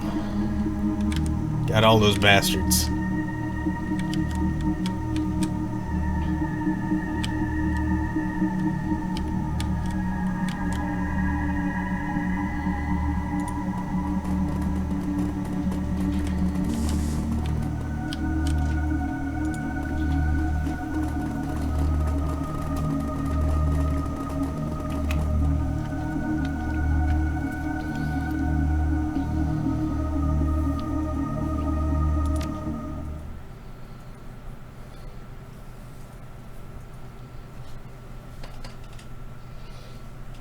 You burst through the door to the Humanist compound and into the crisp night air.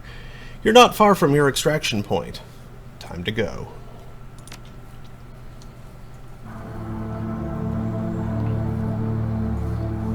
Oh boy, we gotta fight through all this now, don't we? Yeah,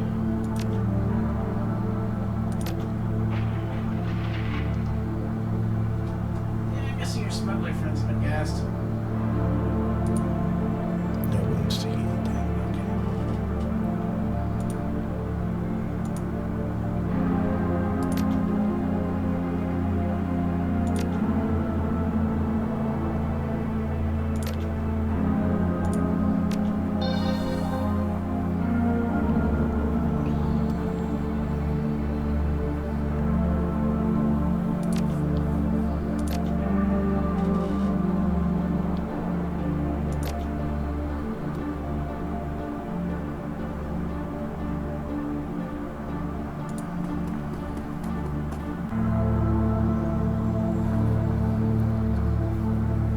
As I suspected.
Oh, they're still fighting back. Awesome.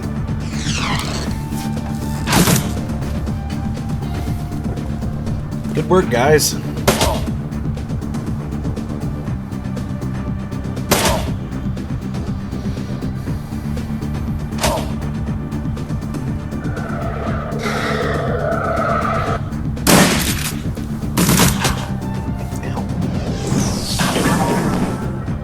Oof.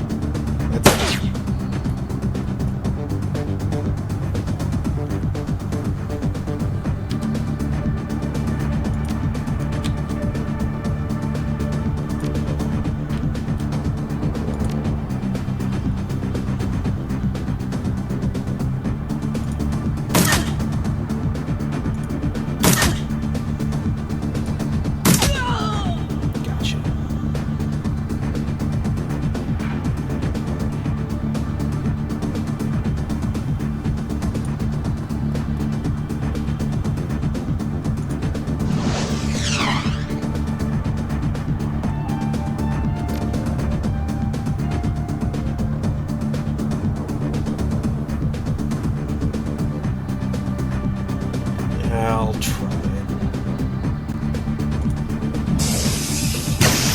Okay, well I hit one place at least.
operational keep Max alive? You mean Alex? Who's Max? Oh, Maxim! Got it.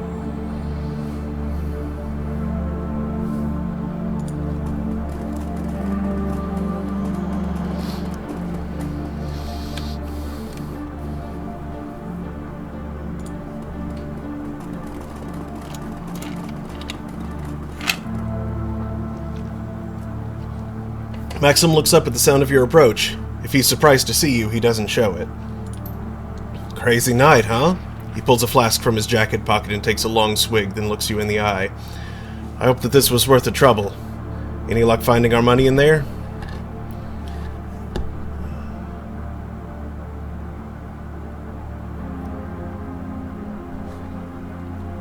Nope, I don't think they ever had it to begin with.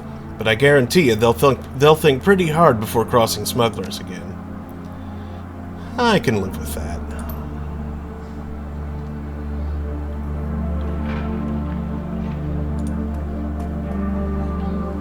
Also, we stole all their stuff.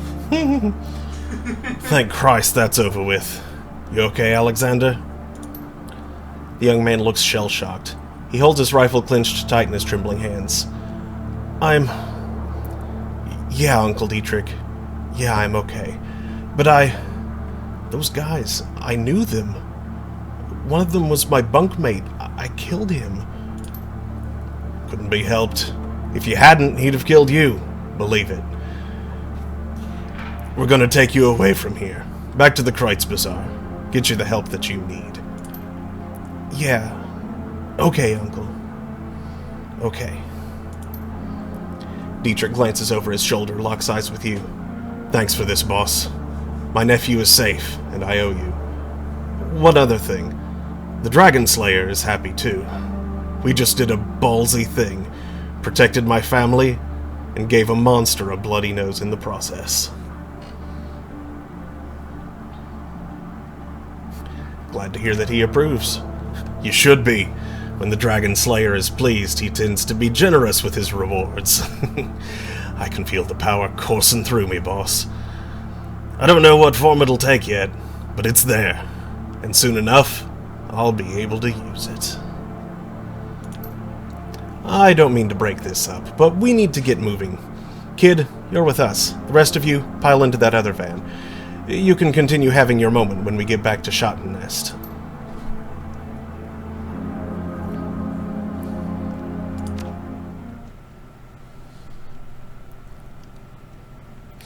The U-Bahn ride home feels especially comforting today. The Berlin chapter of the Humanist Polyclub has suffered a terrible blow, and you're the one who dealt it. Volker Stahl's plan to incite a wave of bloody violence across Berlin has been derailed. It isn't often that a Shadowrunner gets to prevent an atrocity on the job.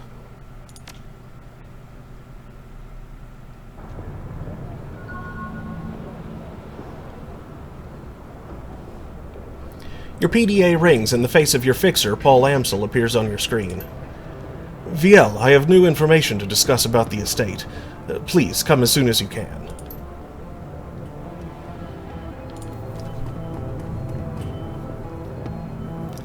Hello again, mein Freund. What can I do for you?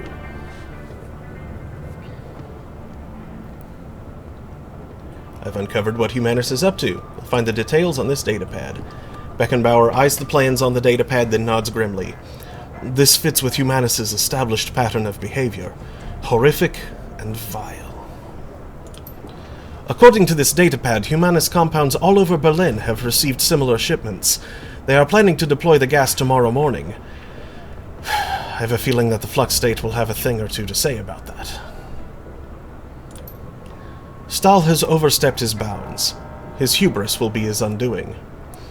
Actually, I was his undoing. Volker Stahl is no longer among the living. That is excellent news. I am not ashamed to say that I wished the man dead. He deserved whatever you did to him. I shot him in the nuts. And now I'm going to see that the rest of his twisted organization suffers the same way that he did. You mark my words, within the next few hours the Humanist Polyclub is going to take a hammering that will make the Night of Rage look like a peace rally. I owe you a great deal, VL. We all do. I will wire your payments to the account number that Amsel provided. Pleasure doing business with you.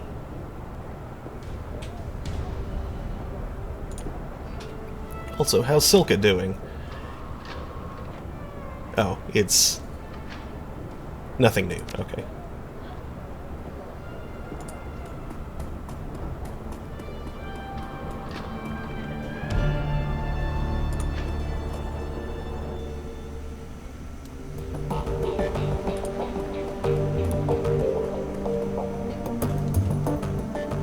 Viel, I was hoping I'd see you.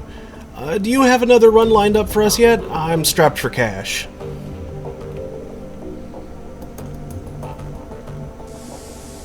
Don't worry, we're doing fine on the job front. Amsel's been working overtime. Oh, thank God. And thank you, Chief. Thank Paul, too, come to think of it. So, did you have a question for me, or was this a social call? Why are you so strapped for cash? With all the work we've been doing, you should be rolling in new yen. What can I say, Chief? He tries on a thoroughly unconvincing smile, but immediately seems to think better of it. The anxious look returns to his face. I have expensive tastes. I was hoping for a straight answer. You've got a talent for deflection, Blitz.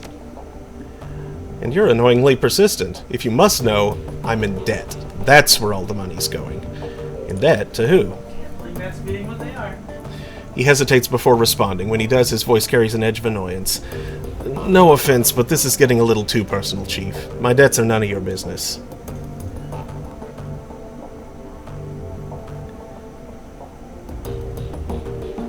If some bookie sends his thugs here looking for you, it's going to become my business. So talk now. Alright, fine. First off, you don't need to worry about anyone coming after me. My debts are to a bunch of old contacts. If I don't pay them, I'm gonna lose them, and in this line of work, it isn't smart to burn bridges. Second, before you ask, those debts are for services rendered. I was in a tight spot, I needed some help, and I threw around a lot of IOUs to get it. Third, and finally, the trouble I was in involved a girl. I'll tell you about it if you ask me to, but we're verging deep into personal feelings territory, so if you don't want to hear me sob over my ex-girlfriend, you'll drop the subject now. So it's up to you, Chief. Do you really want to go down this road, or shall we keep this relationship professional?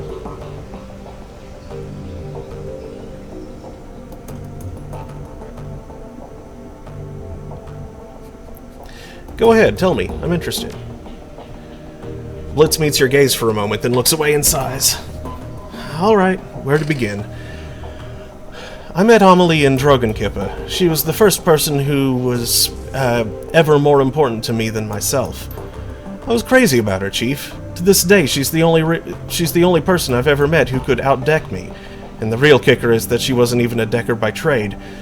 There was nothing she wasn't good at. I like to dabble in rigging, but Amelie, that girl could pick up anything that she set her mind to. Sounds like a hell of a girl. She was. She made things right. No matter how stupid I was, no matter what I got myself into, she made it right.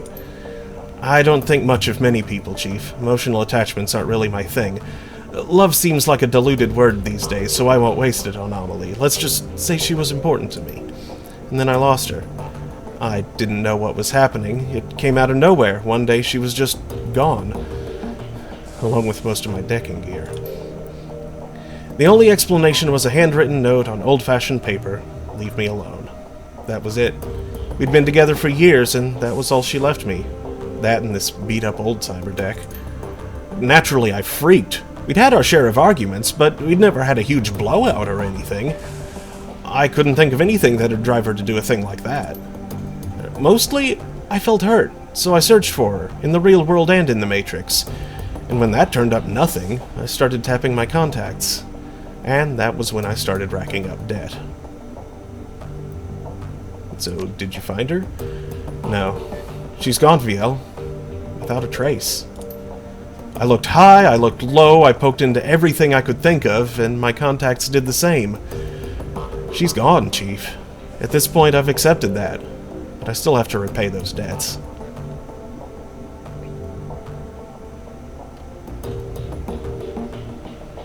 Surprised that you've given up so easily. There must be some place you haven't looked.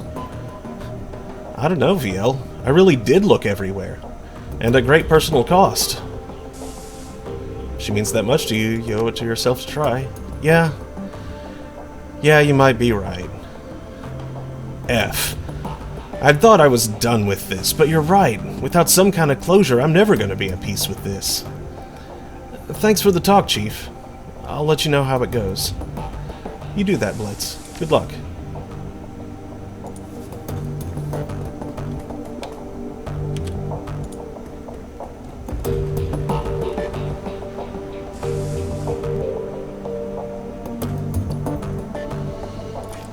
The DVDs.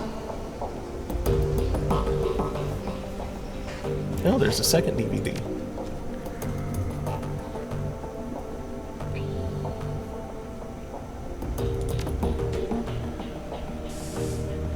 The screen goes black for a moment, then Green Winters appears on the screen.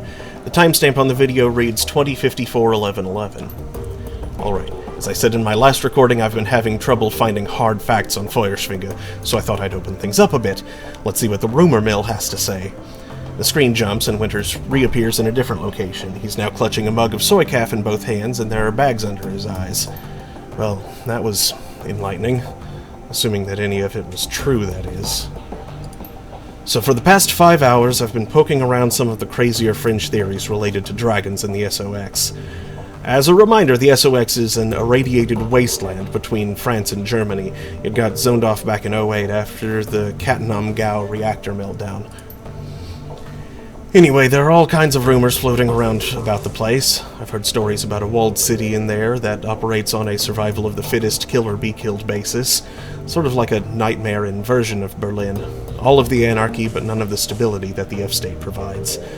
The radiation poisoning, cancer, and monopollution are just the icing on the cake. So when Adrian helped the Luftwaffe shoot Feuerschwinge down, she crashed into the SOX. That much is well known. What isn't as well known are all of the modern-day myths that have arisen about her since. And tonight, I've heard an earful. I chatted up a girl who claimed to be a ghost rat. That's a smuggler that operates in the SOX. She told me about a dragon cult called the Disciples of Cleaning Fire. Apparently, these cultists worship some sort of radioactive ghost dragon. Could be Feuerschwinge, or it could be nothing, but it's worth digging into all the same.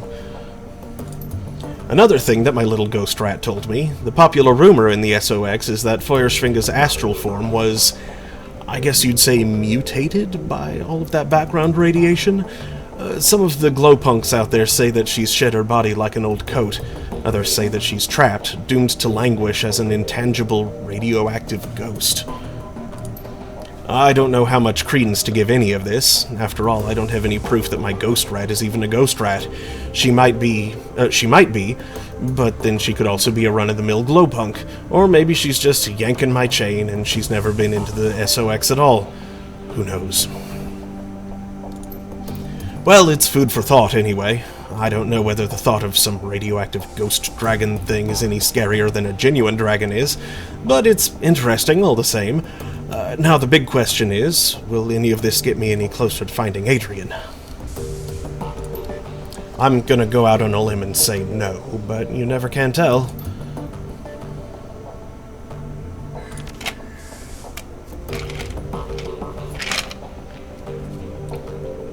Timestamp on the video reads 2054-11-12. Alright, let's continue thinking outside the box.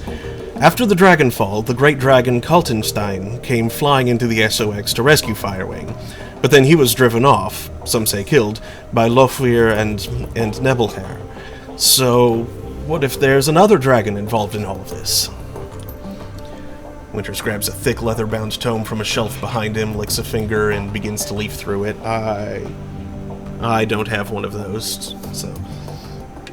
Alright, so let's run down the list of major dragons that could be helping her. First, there's the Golden Worm, Lofweir, the CEO of Seder Krupp, and quite possibly the single most dangerous being on Earth. Lofweir's a local boy, so he'd be in a position to help Feuerschwinge. He certainly has the financial capability to help her. He could send a small army into the SOX if he wanted to. so he's definitely got the means. But I can't see how he'd have the motive. He actively prevented the Firewing's rescue back in 2012, after all. Same thing is true for Nebelhair, so let's scratch the both of them off the list. He flips a page, frowning. We've got Aiden, the great Sarush. He's operating out of Turkey. By all accounts, he's not a fan of Lofir. They're actively competing for territory in the Middle East, so I suppose that could be considered motive. Reviving the Firewing might cause problems for the Golden Worm. But would he risk a war with Seder Krupp by straying into Lofir's territory? Again, I don't think it's likely. He turns another page. There's Celadir out in Wales. He's pretty heavily invested in Transys Neuronet, so he's got the money. But he's too busy dealing with the BTL killer scandal that Transys is going through out in London to get his claws dirty in the SOX. Dunkelzahn out in the UCAS. He pauses, shakes his head, then he slams the tome shut. No, this is a waste of time. The more I think about it, the more convinced I am. The Firewing is acting alone. Dragons don't cooperate unless they absolutely have to. After all, why bother making nice with your equals when you've got an entire planet full of pawns at your disposal? They don't need to work together. They have us to exploit.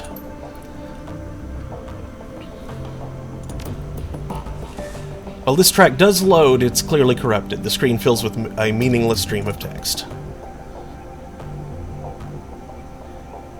Meaningless, you say? Meaningless or encrypted? That's the question. Yeah. I see a star.exe in there. Don't run that. Everything launches at once in computer regions. Yes.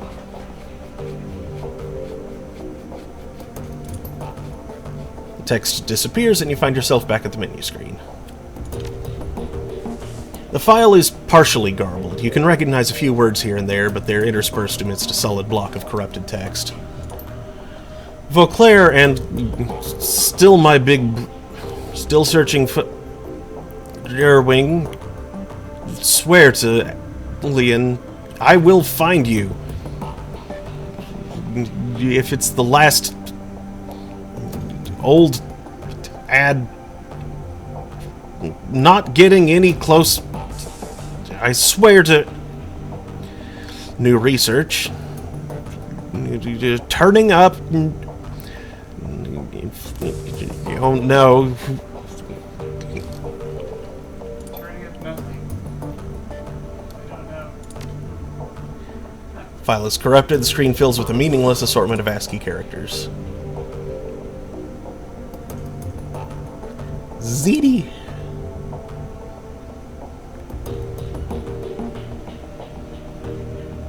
There's Stardust. I think this might be the same string of ASCII characters. Yeah.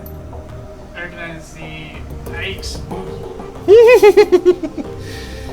I recognize the Ike Swoogie.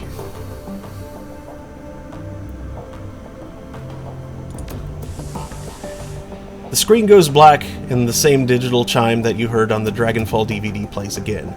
A crackle of static fills the air, followed by that same, now familiar electronic whine. A few moments later, the display goes live. Vauclair looks haggard. His eyes are heavily bagged and bloodshot, and his hair is mussed. He holds a cigarette in an unsteady hand. Hermie, it's me. I can't sleep. I don't know where you are.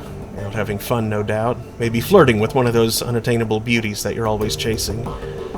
He tries on a smile, but it quickly disappears. He takes a drag on his cigarette. That's good. I want you to live a pleasant, normal life. After all, one of us should. I can still smell the smoke. Hermie, it's almost a year later and I can still taste the stench of burning corpses. When I sleep, I can hear the sirens and the screams. There is no sound in this world as horrible as a burn victim's screams. The doctors would call this PTSD, I'm sure. They'd have me in therapy, maybe dose me up on SSRIs like they do to our veteran soldiers. Quite a story for the tabloids. The great dragon slayer, Adrian Vauclair, mentally incapable of wrestling with his own demons. no therapy for me, and certainly no medication. I have a reputation to live up to, however poorly deserved it is, and however little I want it. You should really get that therapy. Yeah. The dragon is still alive. Hermie. Of that, I am certain. One day I will find her, and then, perhaps, I'll be able to sleep through the night.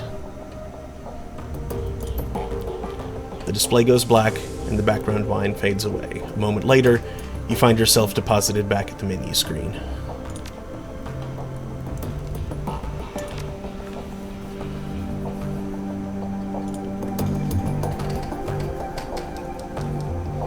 Viel, welcome back. I have news for you. In your absence, I have been looking into the Harfeld Manor. Whatever Feuerschwinge is up to, it is both large-scale and well-funded. I've uncovered a money trail leading from holding companies all over the world to an offshore fund with a dummy address. From there, all of that freshly laundered money flows directly into the Harfeld estate. Excuse me. Wait a second. Why would the dragon have investors? That doesn't make sense. It's doubtful that the Firewings pawns even know where their money is going. This is typical of draconic plots. Uncover a stream of money flowing behind the scenes, and there's a fair chance you'll find a dragon at the receiving end of it. To a dragon, conspiracy is second nature.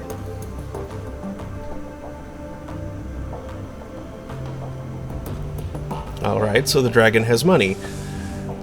This isn't exactly new information. The Harfeld Manor reeked of wealth. True, but at the very least, this information helps to establish where all of that money is coming from. I will continue digging into this while you and the team tackle your next run. With luck, I will have more information to share upon your return. Sounds good, Paul. One last thing, VL. Malit was able to restore the readable surface of one of Green Winter's DVDs. If you'd like to take a look, you'll find it sitting beside the player. Just one of them? She's still working on the others.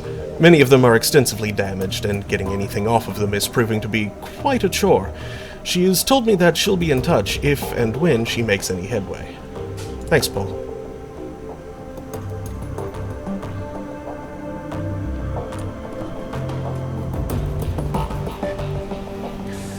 You really came through for me, boss.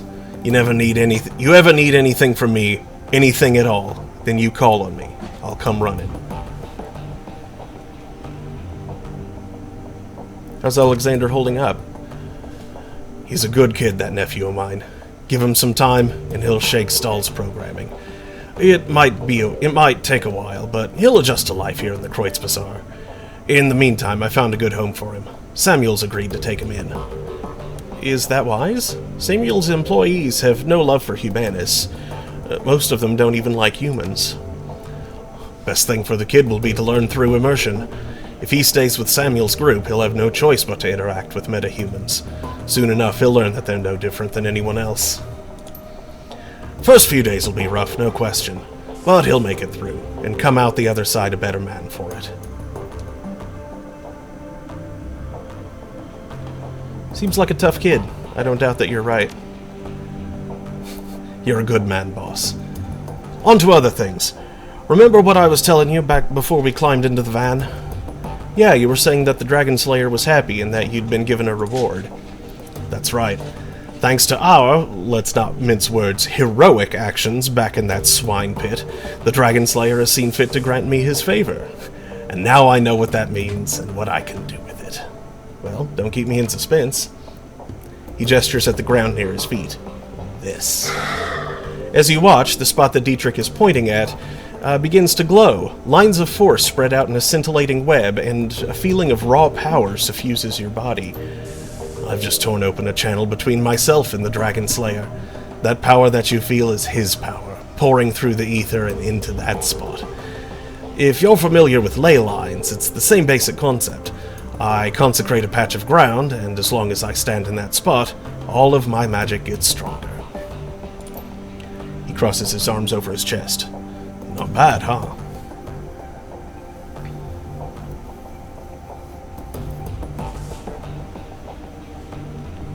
What about another major shaman? Could someone else benefit from one of these channels too? Don't see why not. Like I said, it's basically a ley line. As long as you're on the Dragon Slayer's good side, I don't see why you couldn't use it. My idol, he isn't stingy with his gifts. Anyway, boss, I want to keep fiddling with this, learning to properly control it. And I'm sure that you've got things to do as well.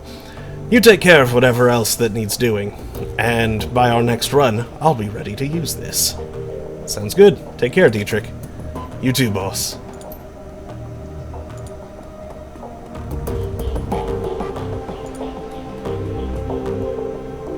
As you approach, Iger turns to face you. Her rifle has been field-stripped and is lying in pieces on a sheet of butcher paper. Arranged in a neat row along the edge of the paper are bottles of copper solvent, bore cleaner, and lighter fluid. Our fearless leader returns. What do you need? Are we good now, Iger? It depends on what you mean when you say good. I won't question your competence again, not in front of the others, at least. But I'm not going to lie, I still have concerns about you, Viel. What kind of concerns? Basic ones. I don't want to see history repeat itself.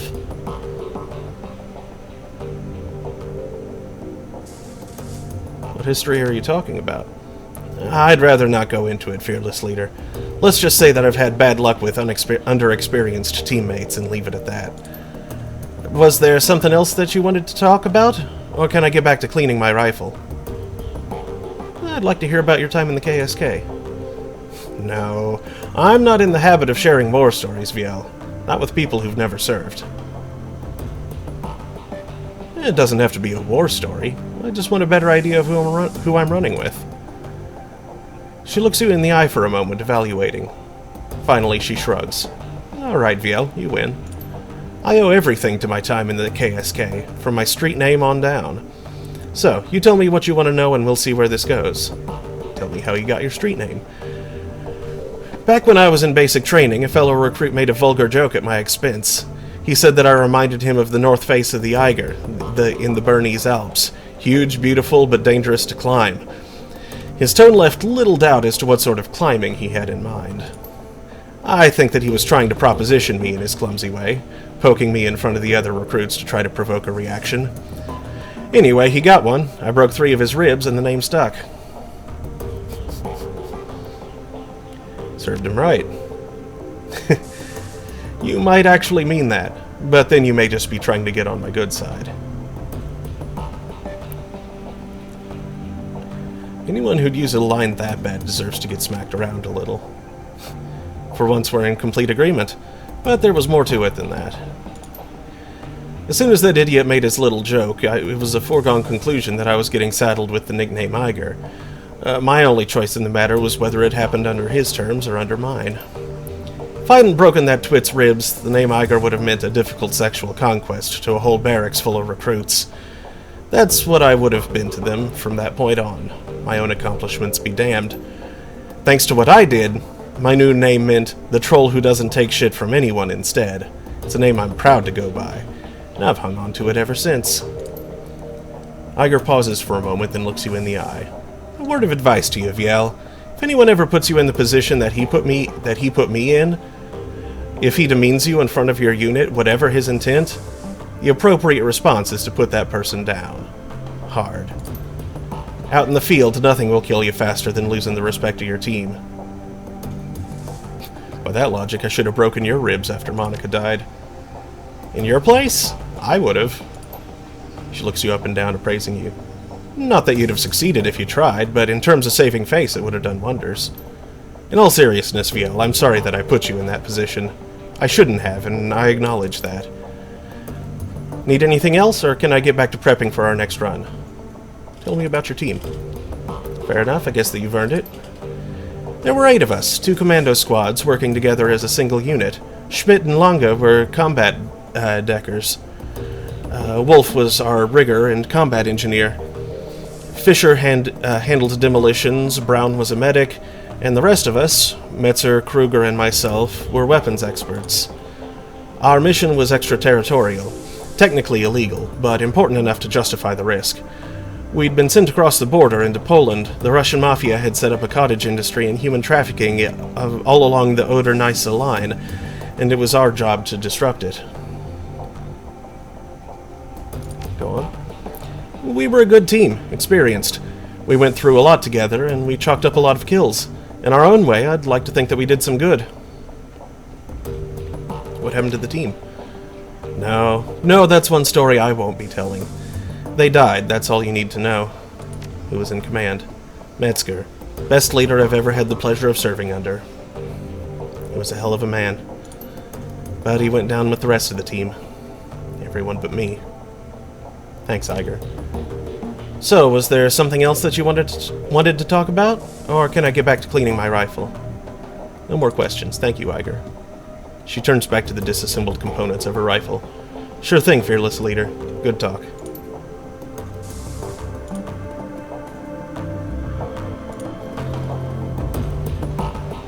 For the first time since you met her, Glory's expression seems to brighten. It's subtle, but it's there. You're sure of it. Viel, a pleasure as always. Need anything from me? How are you doing, Glory? Golden as always, Viel. No problems here. If I didn't know any better, I'd think you were warming up to me. She studies your face for a moment before responding. I suppose you might say that. I don't talk to many people, Viel. It just doesn't seem to be worth the effort. I don't really feel much anymore. Not since... She caresses the chrome of her forearm with a hand made of articulated steel. This.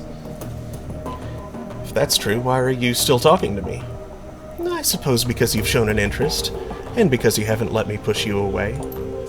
She locks eyes with you, her expression is blank. I don't want to mislead you, Viel. I still don't feel anything. Not warmth or friendship or even trust. But I can appreciate the effort you're making. It's something new, and it's worthy of exploring. You said that things went bad when you turned 14. I'd like to keep talking about that. She stares at you, her face expressionless. No, I'd rather not. Why not? Because I don't see a reason to. The memories are unpleasant, and dredging them up doesn't serve any real purpose. Yeah, you're wrong about that. The last time we talked, it had an impact on you. That's reason enough to continue.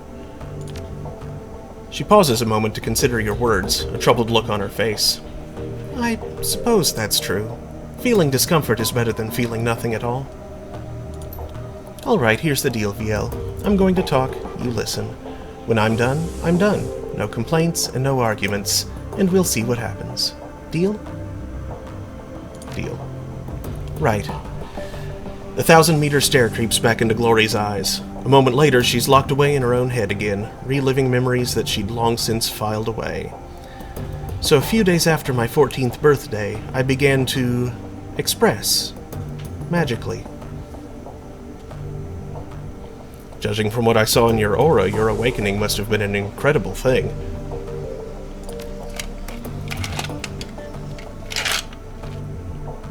It was actually fairly standard. The real power didn't come until later, but we'll get to that. There is another long pause, and Glory becomes more animated. Anyway, I turned 14. I awakened. I don't even remember how my parents found out about it anymore. I think that my dad caught me playing with a tiny city spirit that I coaxed out of a pile of garbage, something like that. With everything that happened afterward, those days are kind of a blur.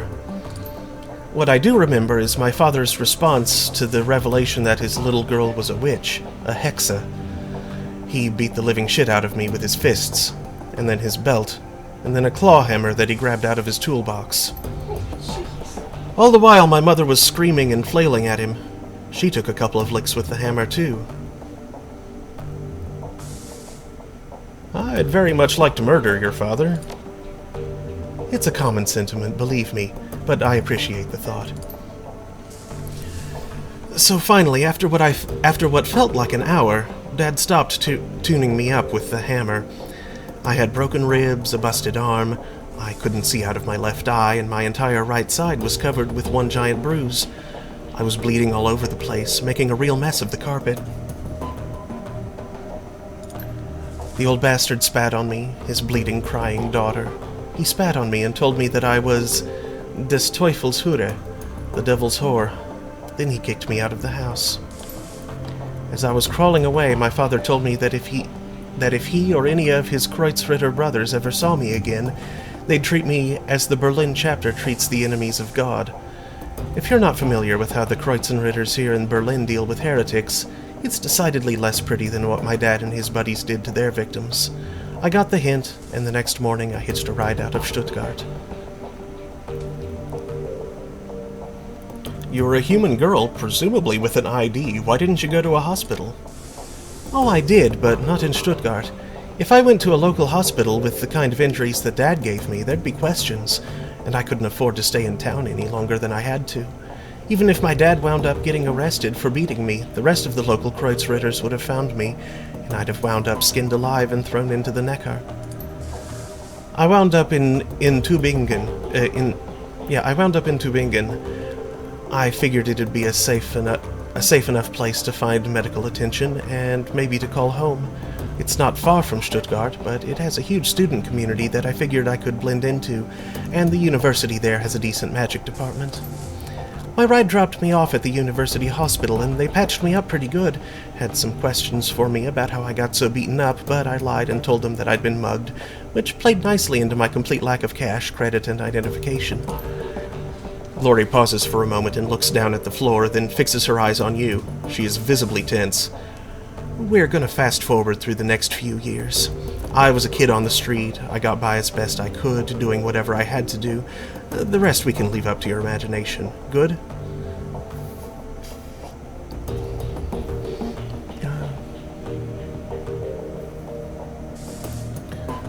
Of course. I only need to hear about what you're comfortable talking about, nothing more. Good. Glory's clenched jaw relaxes somewhat, and the tension drains out of her shoulders. Thanks. So, anyway, I lived on the street for a few years. Got used to being hungry all the time, got used to getting rained on, got by. I was painfully aware that I had magical talents, but without any kind of training or guidance, I didn't really know how to use or develop them. Truth be told, they scared me, so I more or less ignored them. So it just sort of went like that, until a few days after my 17th birthday. Then I met Marta, and everything changed. Marta was a sweet girl. At first I took her for a street kid like me. Her clothes were a little ratty, and she seemed comfortable being near me, but she also looked well-fed and happy, and those were two things that I hadn't been in years. We started hanging out, and before I knew what was happening, I was in love. There was a genuine attraction between Marta and me, I think. But I also think that a lot of my affection for her came from the fact that she was the first person in years to give a damn about me. She cared, and I loved her for that. Glory pauses. She looks flustered, her composure cracked. Keep going, Glory. She stares at you for a beat, then nods. A few ragged breaths later, she continues. Marta told me about a place where she'd been hanging out. She invited me to join her there. It was called Feuerstelle, the fireplace, and it was sort of a commune for dispossessed youth. It turns out that a lot of the street kids I'd known over the years had moved there. The way that they disappeared, I'd assumed that they'd been kidnapped or killed or had gone back to their parents, but there they were. I remember being kind of angry about it, like, how did everybody get the memo about this but me? Marta calmed me down. She was good at helping me work through my feelings, and I wound up following her to Feuerstelle. To a street kid, it was basically paradise. The owner, a guy named Harrow, had set up this little farm just outside Tübingen on the in the Schobuck Forest. The Schönbuck Forest, excuse me. The Schönbuck is officially a nature park, but not many people go there nowadays. Too much fear of paranormal animals, I guess. Anyway, park or not, it was plenty big enough for us to hide in. It was also safe and pretty, and the farm was well stocked with food. Most importantly, Feuerstelle gave us a sense of community and stability that we'd never had on the street, and we loved Harrow for that. He became like a surrogate father to us. Glory pauses again, and you recognize the distinctive flush in her cheeks. She seems to have come out of her reverie once again.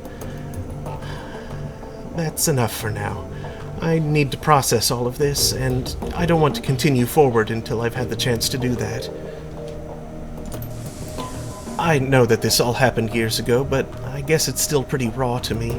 So I'm gonna ask you to give me some space for a while. She turns away, and the frost begins to creep back into her voice. We can pick it back up later.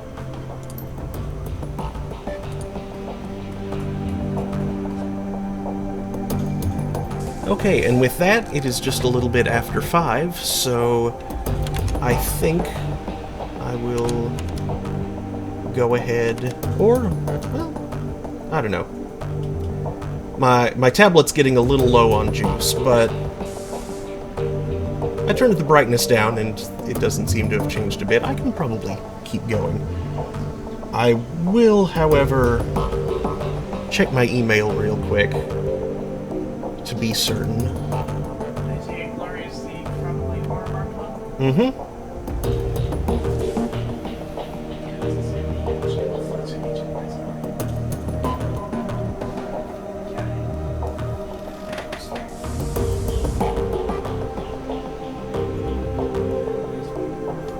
Yeah, nothing else yet. Okay.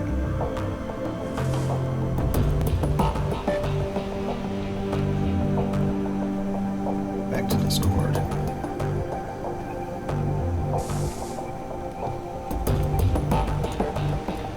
But I need more drink, and I also need to record my live, so if you'll excuse me for just a minute.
We'll go ahead and save, and I have quite a bit of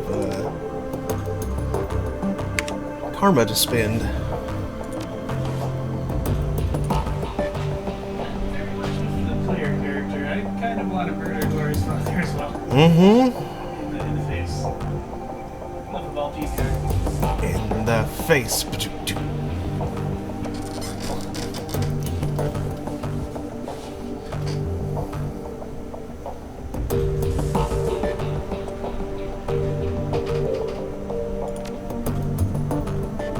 Ooh, can summon 2 spirits from the same summoning point.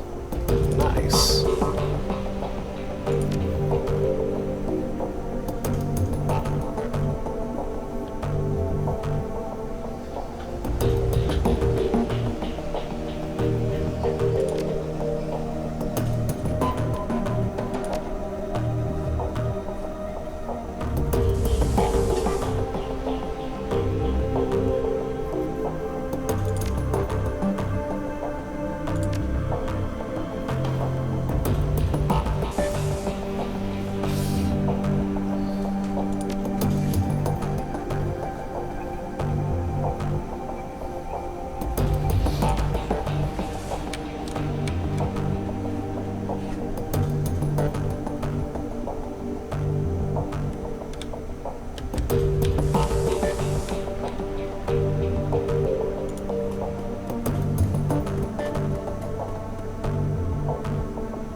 Alright, the Schockvellenreiter payphone.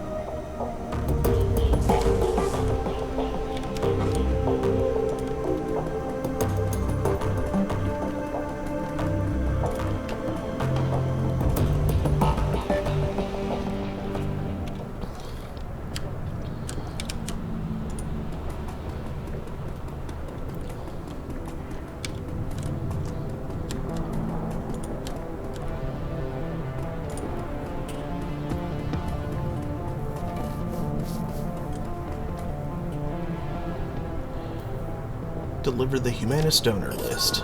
The machine accepts the data upload, and only a few moments later a certified cred stick is spat out of the coin slot. The phone's LCD readout displays the text, Freedom, Equality, Information, Schockvellenreiter. Walk away. 500 new yen. That's not amazing, but it's something.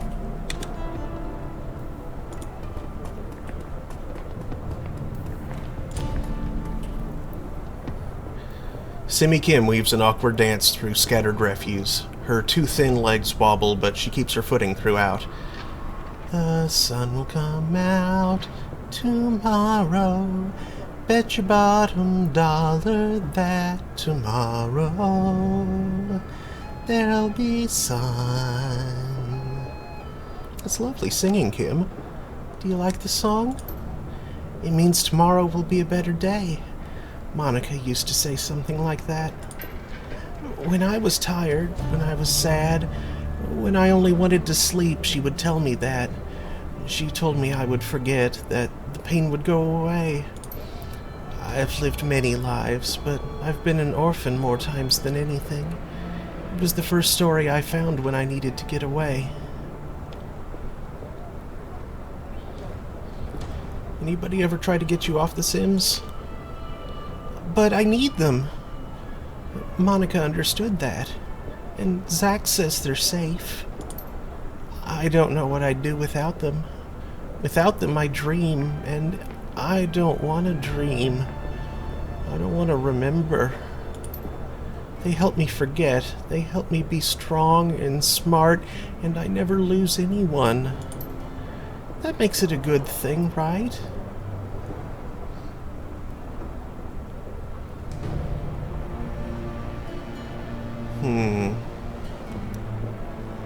Maybe someday you won't need them. Maybe. So, do you like it in the Kreutz Bazaar? Kim turns her head so as not to look you in the eyes. Her posture is that of someone who fears the possible repercussions of her answer. It's good. I can get what I need from Zach Flash or Doc Escabel, and they let me pay however I can. Monica was always nice, and Paul Amsel, and the Angel is nice to me too, usually. I know Monica's gone now, but I can still stay, right? Of course you can stay, Kim. Thank you. Oh, thank you. I don't know what else I would do. Let's talk more another time. All right.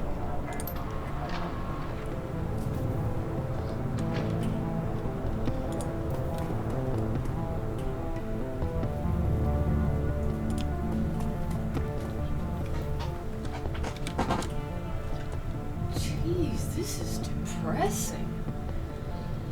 I mean, it's cyberpunk. It's Berlin slum in a dark future that's been, like, weirdly tainted by paranormal entities. It just makes me want to get drunk. Well, don't you turn into Simi Kim.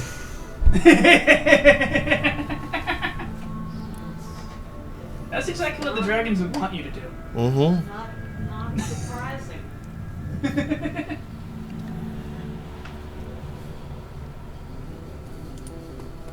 Yeah, I think this game is bad for your mental health. Bad for mine. You get to murder a lot of racists and steal all their stuff. Yeah, I murdered a lot of racists earlier. Actually, you stole their stuff first. Yeah, I stole their stuff and then I killed them. I don't think they even knew you were taking their stuff. Yeah. Are you able to turn around and give your stuff to people like Kim there and the other folks Well, a lot of it wasn't really stuff that would be useful to them. Stuff that's very useful to me, though. Things like grenades and medkits. Due to a certain large fee coming up, it could serve the greater good, too. Yeah. Lucky Strike raises an eyebrow at your approach. A burning cigarette dangles between the fingers of her right hand, and she holds a glass of scotch in her left. Riel, fancy seeing you again. Yeah, well, I was hoping that you'd want to chat. Oh? Well, color me intrigued. What'd you want to talk about? Been finding much work recently? Yeah, but the Kreutz Bazaar isn't the best place to do it. There aren't a ton of jobs out here if you don't have a network. You don't have people in the Kreutz Bazaar? Nope. My crew's in Mitte. There's lots of work out there if you can handle it, but life isn't as pleasant there as it is in the Kreutz Bazaar. She gestures with her cigarette, the tip glowing red in the gloom.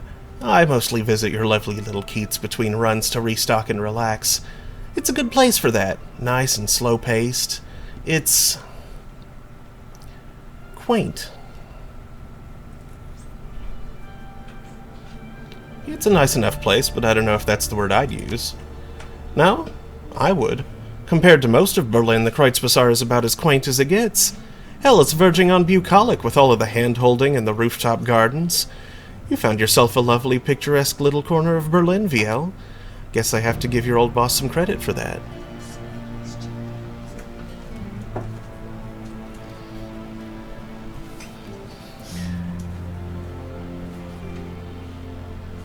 Is the bartender here any good? Nope, it's called Der Weinkeller for a reason. The guy behind the bar is more like a Bush League sommelier than he is a proper bartender. Knows a bit about wine, but when it comes to mixing drinks, he's useless. If you want a drink, I'd recommend sticking to something simple. Try ordering something with more than 2 ingredients and you're asking for trouble. So are you a wine drinker then? Me? No, never developed a taste for it. She tilts her glass, swirling the amber liquid inside. I'm not a big fan of sweet things. Never have been, not even when I was a kid. I've always preferred smoke. If you don't like wine, why hang out in a wine bar? Because it's usually empty in here, and I don't like to be bothered. And as hopeless as the bartender is, it's tough to mess up scotch if you order it neat. Now, do you have another question, or... I gotta run. See you around. Yeah, see ya.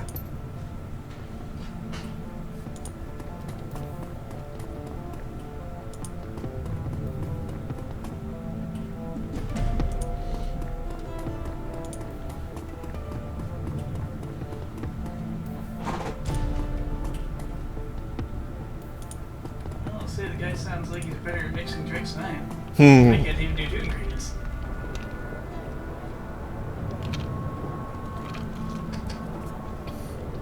Have you tried? I was asked to pour a whiskey and coke once. I didn't know the proportions. Yeah, I'm not clear on the proportions either, honestly. I guessed. And then I realized I had poured a terrifying amount of the whiskey into the glass. The recipient was well pleased, but it definitely wasn't correct. Yeah, I should figure out those proportions sometime.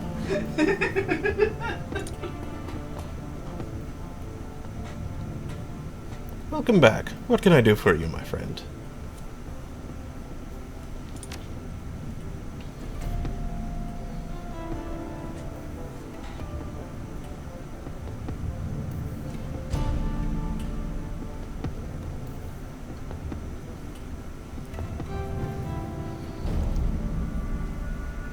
I should get a couple of basic med kits.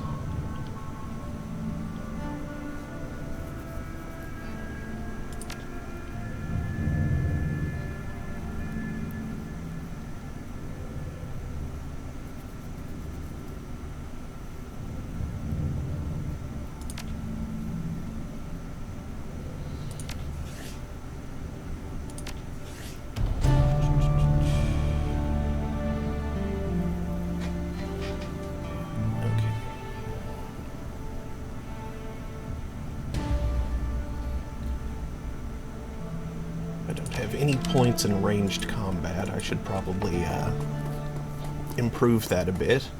Although I don't know whether or not it would affect my ranged spells at all. It seems like it might, but at the same time it could be handy to be able to use a gun effectively if I need to.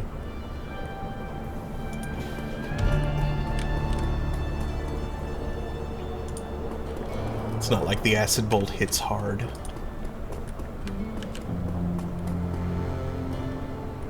You okay there, buddy? Hey, buddy, sorry to bother you, but I could use some help over here. You want to make a little extra scratch? Shouldn't take long. Sure, what's the problem? Well, me and my buddy Victor got called in from the next Keats over. Something's wrong with the sewers around here. Your local plumbers and mechanics are all useless. Vic and I talked to him, tried to get him to give us the maintenance schedule for your sewer pumps. They just scratched their heads, said that the machinery down there just took care of itself.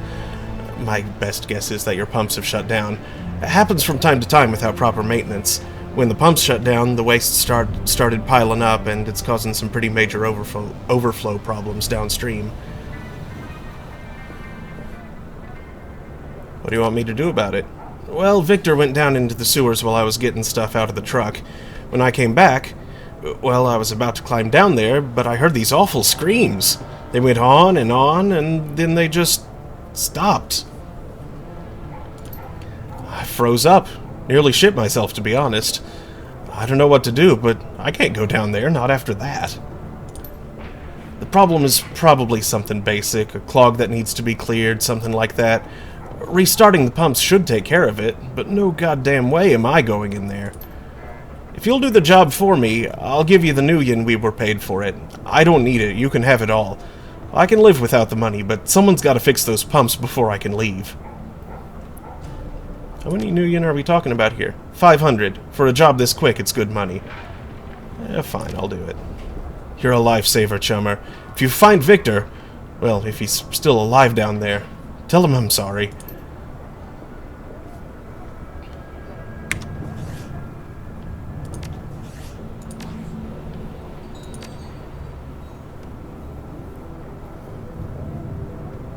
Alright, what's going on in the sewers?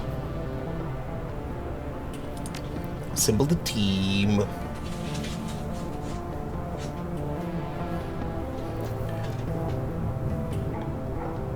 Okay, I don't imagine I could use a decker, so I'll let Blitz sit this one out.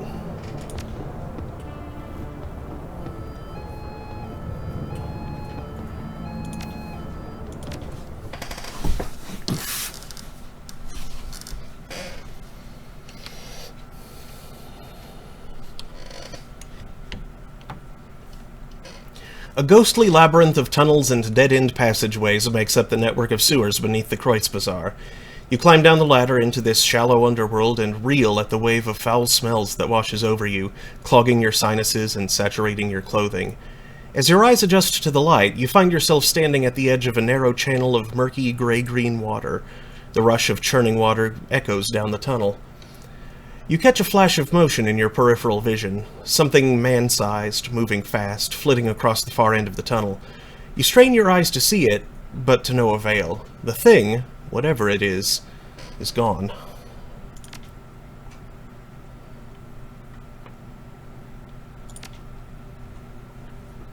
Okay. Medkit.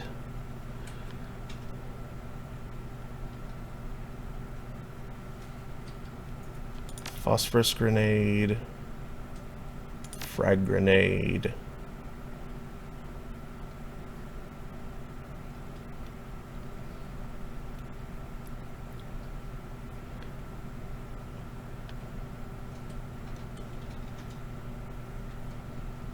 and a trauma kit. Tiger, take a flashbang. Into nitro. Glory's full up.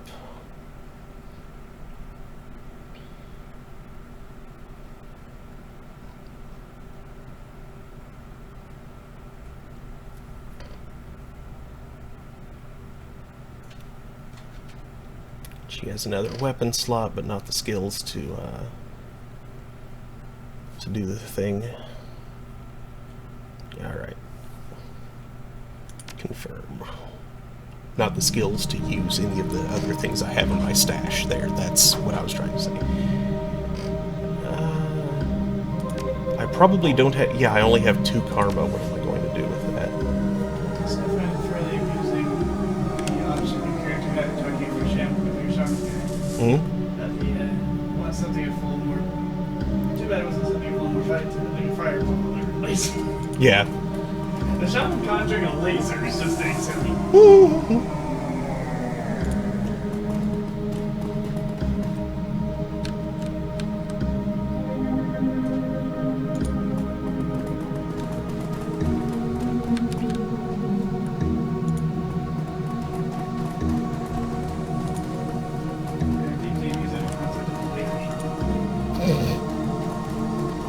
Pew pew.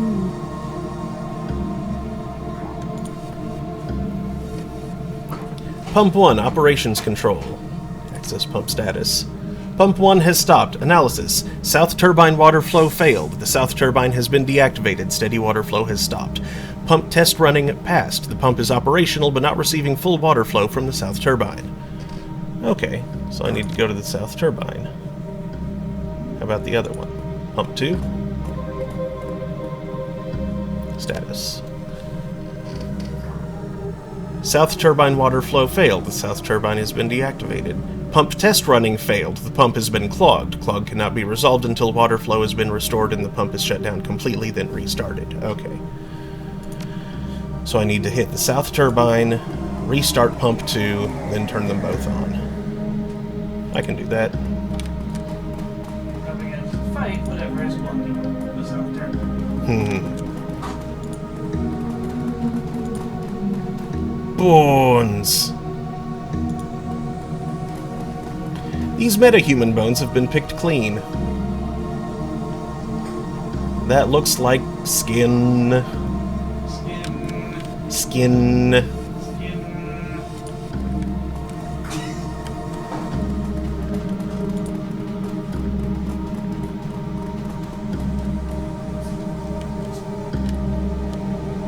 Your poor audience. These are jokes. I mean, that one's not entirely an in-joke. It's a joke about it. It's a joke about a video that we found online. This is a thing for the internet, but it's not getting any less old. This is true.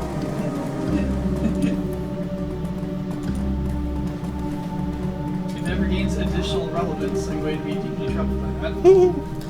This corpse has been eviscerated. Its limbs have been torn clean off and its ribcage is oddly deformed. The tattered shreds of a blue maintenance uniform hang loosely off its chest. Search the body.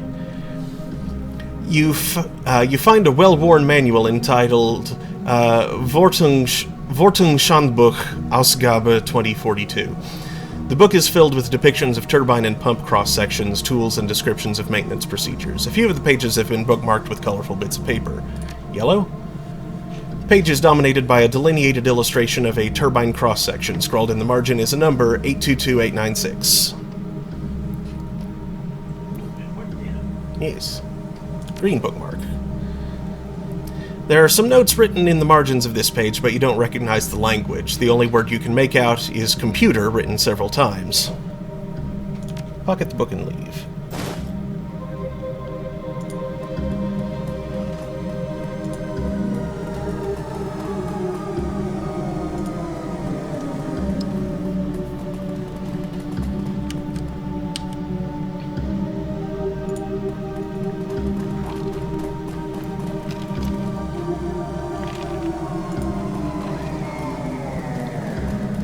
Corpse, mangled beyond recognition.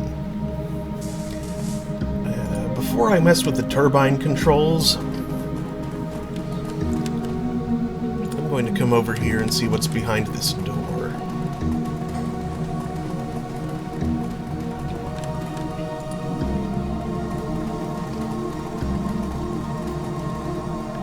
I'm going to be fully, aware of my surroundings before proceeding.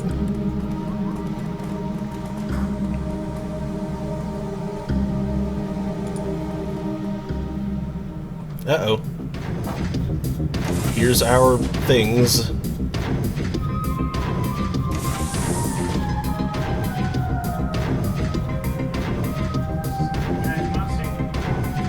Yep.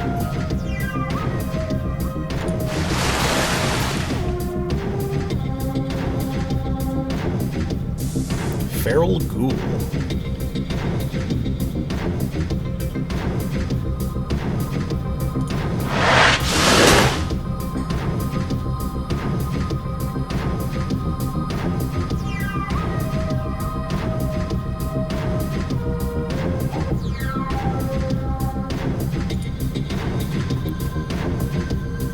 I don't really want to be right up in their face.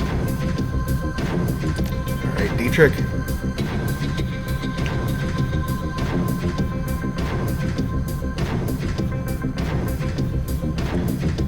Fling your bolt. Wham!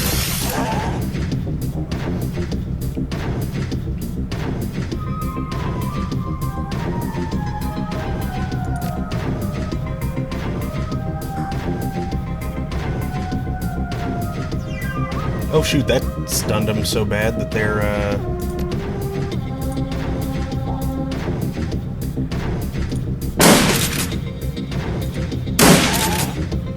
not even gonna be able to act.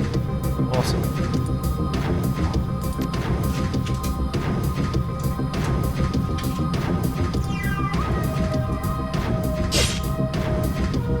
Miss.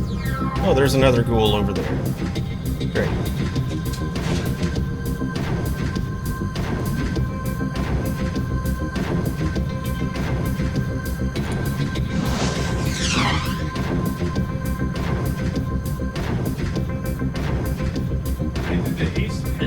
That wasn't a haste. That was an acid bolt.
Yep, they have a chance to go rogue every turn that you maintain them.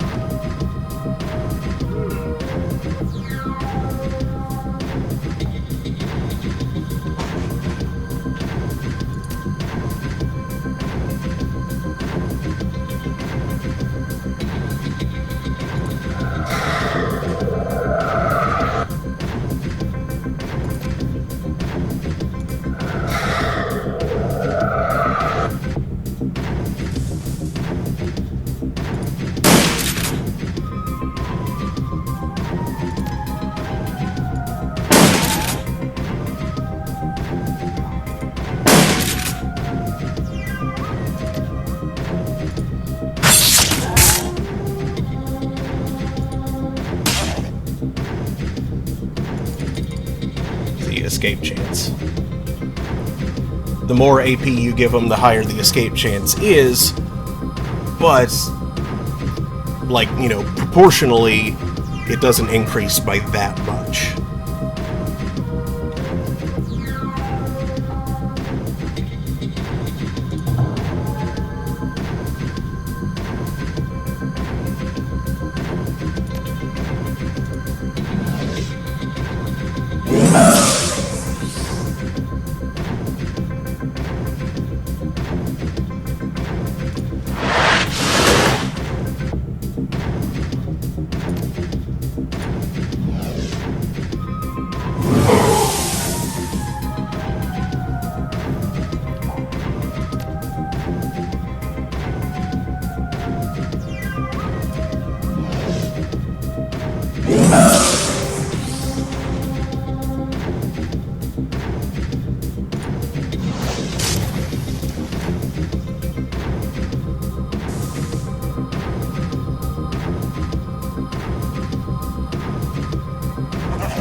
Combat over.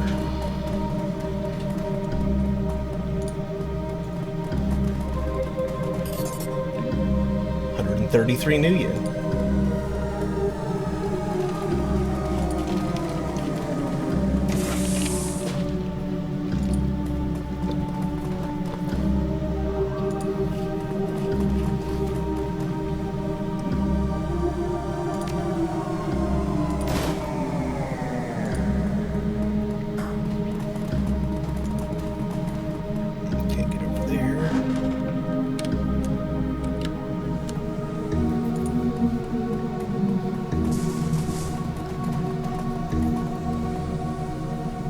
Water flow operations control system initializing. I'll walk away. Not yet.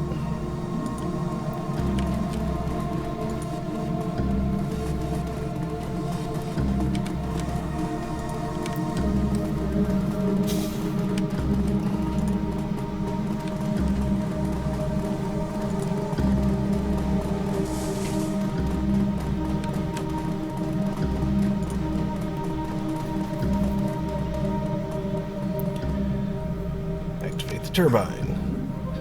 Safety lock has been engaged. Please input authorization key to proceed with activation. Safety lock disengaged. activate the turbine. The turbine whirs to life.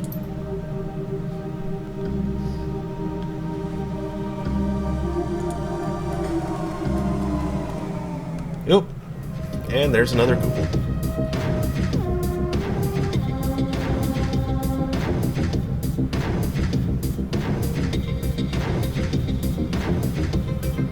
Oh, there's a few more ghouls. Great.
Restart the pump.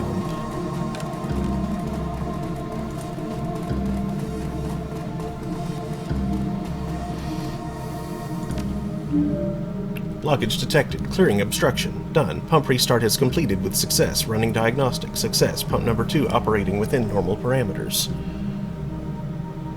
Just to be safe, I'll restart pump number 1. Pump number 1 is fully operational. Oop. A shambling mound of ragged flesh stumbles toward you. There is a look of desperation in its eyes. Please don't shoot. The ghoul's breath reeks of rotting meat. We're not like the others. Relax, I'm not going to hurt you. The ghoul's voice comes out in a rasping sob. Thank you, stranger. Considering my condition, I had all but given up hope. Who are you? I speak for the Kreuzbazar's ghoul population. The Krieger strain may have ravaged my body. It feebly paws at the gray, pustulant flesh that hangs from its bones.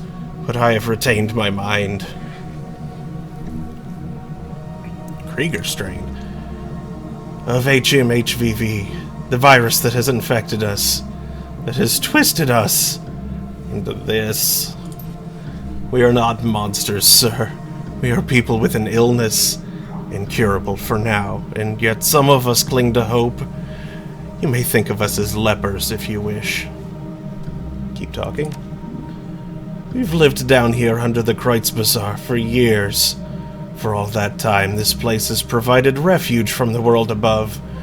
We traded our labor for sustenance, both for ourselves and for our feral brothers, and we survived. This makes me cry.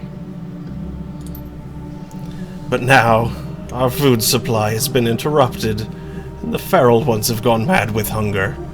They're a danger to everybody, even us. You worked for food? Who was feeding you? The doctor, a topsider from your Kreuzbazar. He kept us fed. The contract guaranteed it. Thank you. Under the terms of our deal, we maintained the pumps that keep the Kreuzbazar's sewage flowing. In return, the doctor gave us medical waste to eat. With proper rationing, we found that we could get by on what he gave us. The Decker monitored both sides to ensure our mutual cooperation, but with her death, the doctor has reneged on the deal. Without the food guaranteed by the contract, the feral ones have gone mad, and in their madness they have made it too dangerous for us to maintain the pumps.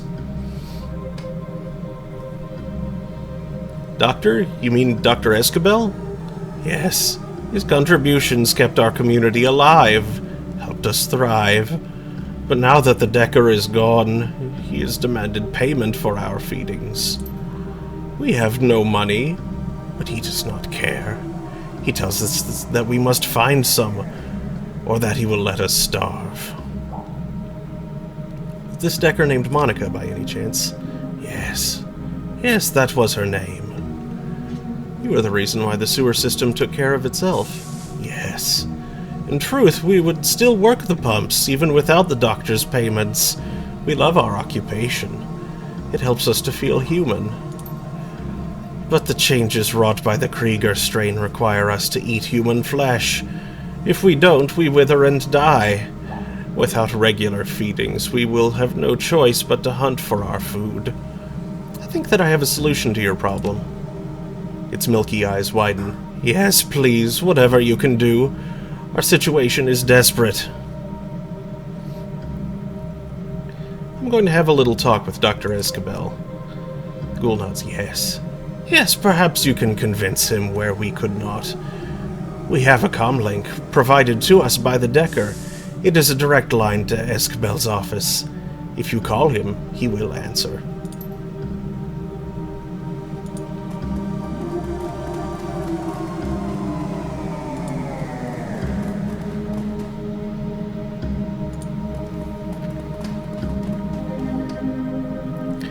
You pick up the comlink receiver. It's a custom job cobbled together from a jumble of high-end parts. It reminds you of your mission computer, Monica's handiwork. There is a series of staccato clicks as the connection is made. Dr. Escabel's voice pours into your ear. It's thick with a blend of irritation and insolence. If you're calling me to beg again, you might as well hang up now. I've been bled by you people for too long now. There are plenty of chop shops and organ leggers out there who'd pay good money for...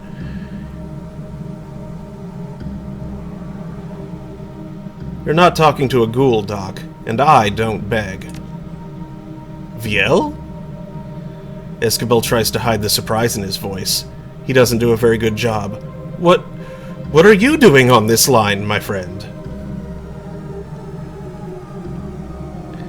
I've just had a very interesting conversation with some of your long-term customers. I don't know what those things have told you, Viel, but they are not customers. They've never paid me a thing for my services, and they've been keeping the Kreuzbazar sewers running, Doc.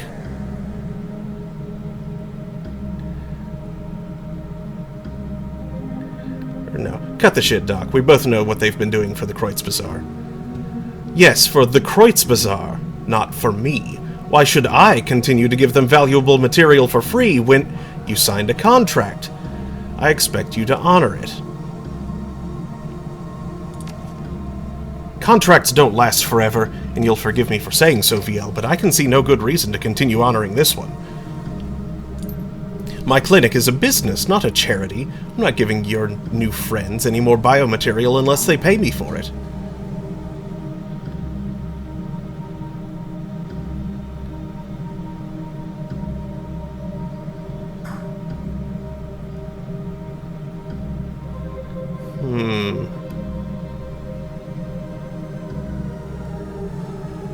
The ghouls don't have any money, you know that. But maybe they have something else that you want. What, like the barter system? I don't think so. I can't imagine that a bunch of sewer-dwelling monsters would have much value to trade. They're people, Doctor, not monsters. They've already been working for their meals. Maybe you could come up with other things for them to do. That's an interesting suggestion. I might be able to work with that. I'll tell you what. You tell their leader that I'll continue feeding them. In return, they'll keep the sewers maintained like they used to, and they'll agree to do odd jobs for me when I call. Just so we're all on the same page, what sort of odd jobs are we talking about? The sort that a pack of bloodthirsty ghouls might be good at. Use your imagination. No, I don't think I'm okay with this. It sounds a little too sketchy for comfort.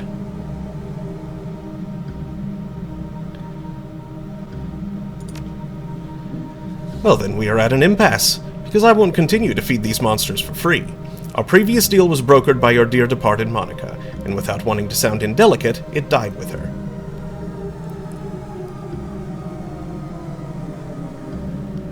Alright, new plan. If you don't feed these ghouls, I'm gonna feed you to them.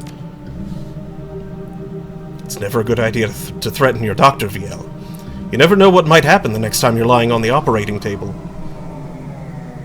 If anything happened to me on your table, the rest of my team would come looking for you. Yes. There is that. There is a long pause. Finally, you hear a sigh. When Escabel speaks again, his voice is heavy with resignation. Tell your friends that I've changed my mind. Their feedings will resume directly, at no additional cost. There is a click as he disconnects the line.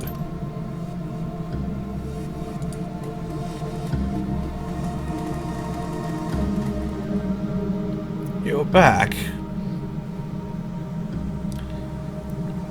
I've spoken with Escabel. You can expect your regularly scheduled feedings to start up again any day now. Thank you so much, Topsider. This means more to us than you can know.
The fresh air of the Kreutz Bazaar is a welcome relief after your time in the sewers.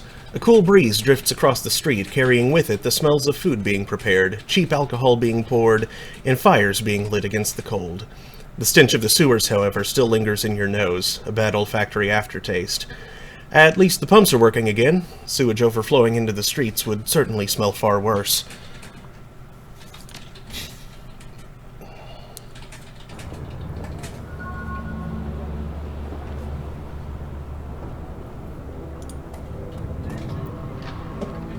Trek, finally! I was worried that you wouldn't come back either. So tell me, what happened? Everything go okay? It's taken care of. You can leave after you give me my money. What about Victor? Your friend isn't coming. I'm sorry.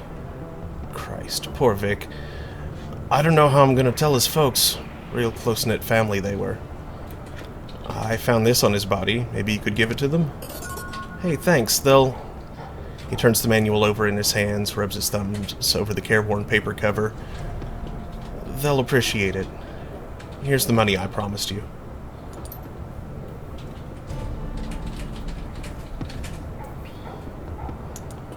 Alright. Oh, ooh. People have gained levels.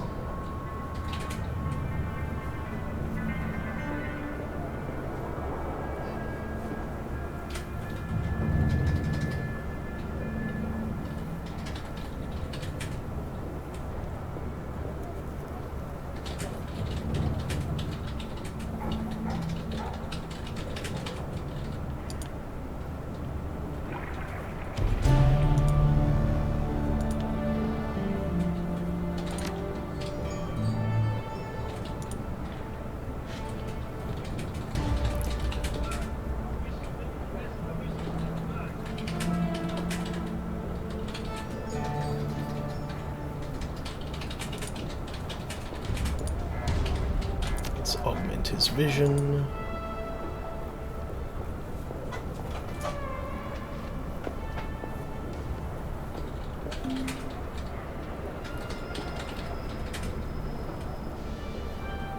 Let's give her a better med kit.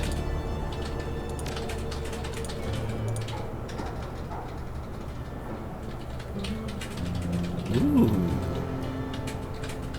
Nice.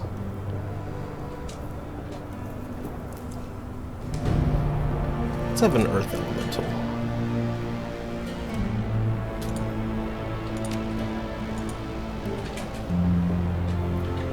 Alright. Okay, as I was about to say before I noticed that everybody leveled. Thanks for watching. I'll be back in about 2 hours for Thursday Throne, where we'll be continuing La Pucelle. And I'll be back with more Shadowrun Dragonfall tomorrow afternoon, aiming for 3 p.m. Eastern.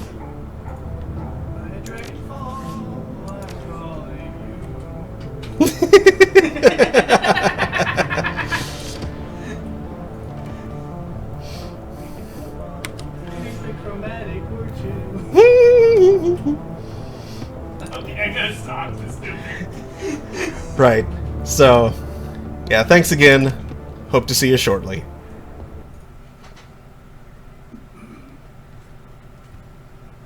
Come on, game, exit. Exit. Confirm. Right. Dragonfall sounds significantly more hazardous than a waterfall. Uh-huh. Bye.